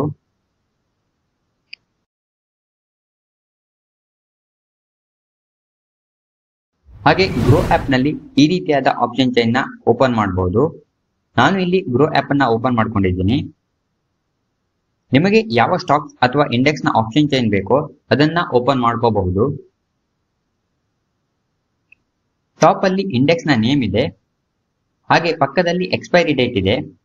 ಅಲ್ಲಿ ಕ್ಲಿಕ್ ಮಾಡಿ ನೆಕ್ಸ್ಟ್ ಎಕ್ಸ್ಪೈರಿ ಬೇಕಿದ್ರು ಸೆಲೆಕ್ಟ್ ಮಾಡ್ಕೋಬಹುದು. ಈ ಆಪ್ಷನ್ ಚೈನ್ ಅಲ್ಲಿ ನಿಫ್ಟಿ ಈಗ ಯಾವ ಬೆಲೆಗೆ ಟ್ರೇಡ್ ಆಗ್ತಾ ಇದೆ, ಈ ವ್ಯಾಲ್ಯೂ ಸ್ಪಾಟ್ ಪ್ರೈಸ್ ಆಗಿರುತ್ತೆ. ಅದನ್ನ ಬಿಟ್ಟು ಮೇಲೆ ಹಾಗೆ ಕೆಳಗಡೆ ಕಾಣಿಸ್ತಾ ಇರೋ ಈ ಎಲ್ಲ ಪ್ರೈಸಸ್ ಗಳು ಸ್ಟ್ರೈಕ್ ಪ್ರೈಸ್ ಆಗಿರುತ್ತೆ. ಆಪ್ಷನ್ ಚೈನ್ ನ ರೈಟ್ ಸೈಡ್ ಪುಟ್ ಆಪ್ಷನ್ಸ್ ಇರುತ್ತೆ, ಲೆಫ್ಟ್ ಸೈಡ್ ಅಲ್ಲಿ ಕಾಲ್ ಆಪ್ಷನ್ಸ್ ಇರುತ್ತೆ. ನಿಮ್ಗೆ ಗೊತ್ತಿರೋ ಹಾಗೆ ಪುಟ್ ಆಪ್ಷನ್ ಅಲ್ಲಿ ಸ್ಪಾಟ್ ಪ್ರೈಸ್ ಗೆ ನಿಯರ್ ಆಗಿರೋ ಈ ಸ್ಟ್ರೈಕ್ ಪ್ರೈಸ್ ATM ಆಗಿರುತ್ತೆ. ಅದರ ಕೆಳಗಡೆ ಕಾಣಿಸ್ತಾ ಇರೋ ಎಲ್ಲಾ ಸ್ಟ್ರೈಕ್ ಪ್ರೈಸಸ್ ಗಳು ಇನ್ ದ ಮನಿ ಆಗಿರುತ್ತೆ. ಹಾಗೆ ಇದರ ಮೇಲ್ಗಡೆ ಕಾಣಿಸ್ತಾ ಇರೋ ಎಲ್ಲಾ ಸ್ಟ್ರೈಕ್ ಪ್ರೈಸಸ್ ಗಳು OTM ಅಂದ್ರೆ ಔಟ್ ಆಫ್ ದ ಮನಿ ಆಗಿರುತ್ತೆ. ಅದೇ ಲೆಫ್ಟ್ ಸೈಡ್ ಅಲ್ಲಿ ಇರೋ ಕಾಲ್ ಆಪ್ಷನ್ಸ್ ಅಲ್ಲಿ ಸ್ಪಾಟ್ ಪ್ರೈಸ್ ಗೆ ನಿಯರೆಸ್ಟ್ ಸ್ಟ್ರೈಕ್ ಪ್ರೈಸ್ ATM ಆಗಿರುತ್ತೆ. ಅದರ ಮೇಲ್ಗಡೆ ಕಾಣಿಸ್ತಾ ಇರೋ ಸ್ಟ್ರೈಕ್ ಪ್ರೈಸಸ್ ಗಳು ಇನ್ ದ ಮನಿ ಆಗಿರುತ್ತೆ. ಕೆಳಗಡೆ ಕಾಣಿಸ್ತಾ ಇರೋ ಸ್ಟ್ರೈಕ್ ಪ್ರೈಸಸ್ ಗಳು OTM ಅಂದ್ರೆ ಔಟ್ ಆಫ್ ದ ಮನಿ ಆಗಿರುತ್ತೆ. ಇದಿಷ್ಟು ನಿಮ್ಗೆ ಬೇಸಿಕ್ ಕ್ಲಿಯರ್ ಆಗಿದೆ ಅನ್ಕೋತೀನಿ. ಇನ್ನು ಈ ಆಪ್ಷನ್ ಚೈನ್ ನೋಡ್ಕೊಂಡು ಸಪೋರ್ಟ್ ಅಂಡ್ ರೆಸಿಸ್ಟೆನ್ಸ್ ಹೇಗೆ ಡ್ರಾ ಮಾಡೋದು ಅಂತ ನೋಡೋದಿದ್ರೆ, ಅದಕ್ಕೂ ಮೊದಲು ನಿಮ್ಗೆ ಇಲ್ಲಿ ಕಾಣಿಸ್ತಾ ಇರೋ OI ಅಂದ್ರೆ ಓಪನ್ ಇಂಟ್ರೆಸ್ಟ್ ಅಂದ್ರೆ ಏನು ಅಂತ ಗೊತ್ತಿರಬೇಕು. ಓಪನ್ ಇಂಟ್ರೆಸ್ಟ್ ಅಂದ್ರೆ ಎಷ್ಟು ನಂಬರ್ ಆಫ್ ಆಪ್ಷನ್ ಕಾಂಟ್ರಾಕ್ಟ್ ಗಳು ಕ್ರಿಯೇಟ್ ಆಗಿದೆ ಆದರೆ ಕ್ಲೋಸ್ ಆಗಿಲ್ಲ ಅಂತ ಅರ್ಥ. ಫಾರ್ ಸಿಂಪಲ್ ಎಕ್ಸಾಂಪಲ್, ನಾನು ಕಾಲ್ ಬೈಯರ್, ನನ್ನ ಪ್ರಕಾರ ಮಾರ್ಕೆಟ್ ಮೇಲೆ ಹೋಗುತ್ತೆ ಅಂತ. ನೀವು ಕಾಲ್ ಸೆಲ್ಲರ್, ನಿಮ್ಮ ಪ್ರಕಾರ ಮಾರ್ಕೆಟ್ ಡೌನ್ ಆಗುತ್ತೆ ಅಂತ. ನಾನು ಕಾಲ್ ಆಪ್ಷನ್ ಬೈ ಮಾಡಿರ್ತೀನಿ, ನೀವು ಕಾಲ್ ಆಪ್ಷನ್ ಸೆಲ್ ಮಾಡಿರ್ತೀರಾ. ಇಲ್ಲಿ ಒಂದು ಆಪ್ಷನ್ ಕ್ರಿಯೇಟ್ ಆಗಿದೆ ಅಷ್ಟೇ, ಆದರೆ ಕ್ಲೋಸ್ ಅಥವಾ ಸೆಟಲ್ ಆಗಿಲ್ಲ. ಹಾಗಾಗಿ ನಾವು ಇಲ್ಲಿ ಓಪನ್ ಇಂಟ್ರೆಸ್ಟ್ 1 ಅಂತ ಕನ್ಸಿಡರ್ ಮಾಡ್ತೀವಿ. ಅಂದ್ರೆ ಇಲ್ಲಿ ಆಪ್ಷನ್ ಬೈಯರ್ ಕೂಡ ಇದ್ದಾರೆ, ಆಪ್ಷನ್ ಸೆಲ್ಲರ್ ಕೂಡ ಇದ್ದಾರೆ, ಆದ್ರೆ ಈ ಆಪ್ಷನ್ ಇನ್ನು ಸೆಟಲ್ ಆಗಿಲ್ಲ ಅಂತ. ನೆಕ್ಸ್ಟ್, ಯಾವಾಗ ನಾವು ನಮ್ಮ ಪೊಸಿಷನ್ ನ ಎಕ್ಸಿಟ್ ಆಗ್ತೀವೋ, ಅಂದ್ರೆ ಕಾಲ್ ಬೈ ಮಾಡಿರೋ ನಾನು ಸೆಲ್ ಮಾಡಿ ಪೊಸಿಷನ್ ನಿಂದ ಎಕ್ಸಿಟ್ ಆಗ್ತೀನಿ. ಹಾಗೆ ಮೊದಲೇ ಕಾಲ್ ಸೆಲ್ ಮಾಡಿರೋ ನೀವು ಕಾಲ್ ಬೈ ಮಾಡಿ ಪೊಸಿಷನ್ ನಿಂದ ಎಕ್ಸಿಟ್ ಆಗ್ತೀರಾ. ಅಲ್ಲಿಗೆ ಓಪನ್ ಇಂಟ್ರೆಸ್ಟ್ ಮತ್ತೆ 0 ಆಯ್ತು, ಅಂದ್ರೆ ಆ ಕಾಂಟ್ರಾಕ್ಟ್ ಕ್ಲೋಸ್ ಆಗಿದೆ ಅಂತ. ಹೀಗೆ ಎಲ್ಲಿ ಬೈಯರ್ಸ್ ಹಾಗೂ ಸೆಲ್ಲರ್ಸ್ ಜಾಸ್ತಿ ಇರ್ತಾರೋ ಅಲ್ಲಿ ಓಪನ್ ಇಂಟ್ರೆಸ್ಟ್ ಜಾಸ್ತಿ ಇರುತ್ತೆ. ಈ ಸಿಂಪಲ್ ಆಪ್ಷನ್ ಚೈನ್ ಅಲ್ಲಿ ನೀವು OI ಚೆಕ್ ಮಾಡಿದ್ರೆ ಕಾಲ್ ಸೈಡ್ ಅಲ್ಲಿ ಯಾವ ಸ್ಟ್ರೈಕ್ ಪ್ರೈಸ್ ಅಲ್ಲಿ ಜಾಸ್ತಿ ಓಪನ್ ಇಂಟ್ರೆಸ್ಟ್ ಇದೆಯೋ ಅದನ್ನ ರೆಸಿಸ್ಟೆನ್ಸ್ ರೀತಿ ಕನ್ಸಿಡರ್ ಮಾಡ್ತಾರೆ. ಅಂದ್ರೆ ಇಲ್ಲಿ ನೋಡೋದಿದ್ರೆ 24,700ರಲ್ಲಿ ಓಪನ್ ಇಂಟ್ರೆಸ್ಟ್ ಜಾಸ್ತಿ ಇದೆ, ನಿಫ್ಟಿ 24,700ಗಿಂತ ಮೇಲೆ ಹೋಗೋ ಚಾನ್ಸಸ್ ಕಡಿಮೆ ಇದೆ ಅಂತ. ಅದೇ ರೀತಿ ಪುಟ್ ಸೈಡ್ ಅಲ್ಲಿ OI ಎಲ್ಲಿ ಜಾಸ್ತಿ ಇದೆ ಅಂದ್ರೆ ಅದನ್ನ ಸಪೋರ್ಟ್ ರೀತಿ ಕನ್ಸಿಡರ್ ಮಾಡ್ತಾರೆ.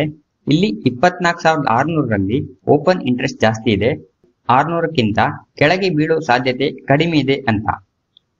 ಸಾಮಾನ್ಯವಾಗಿ ಕರೆಂಟ್ ಮಾರ್ಕೆಟ್ ಪ್ರೈಸ್ ಅಂದ್ರೆ ಸ್ಪಾಟ್ ಪ್ರೈಸ್ ನ ಮೇಲ್ಗಡೆಯ 5 ಹಾಗೂ ಕೆಳಗಡೆಯ 5 ಸ್ಟ್ರೈಕ್ ಪ್ರೈಸ್ ಗಳನ್ನ ಕನ್ಸಿಡರ್ ಮಾಡಿ ಇದನ್ನೆಲ್ಲ ಕ್ಯಾಲ್ಕುಲೇಟ್ ಮಾಡ್ತಾರೆ.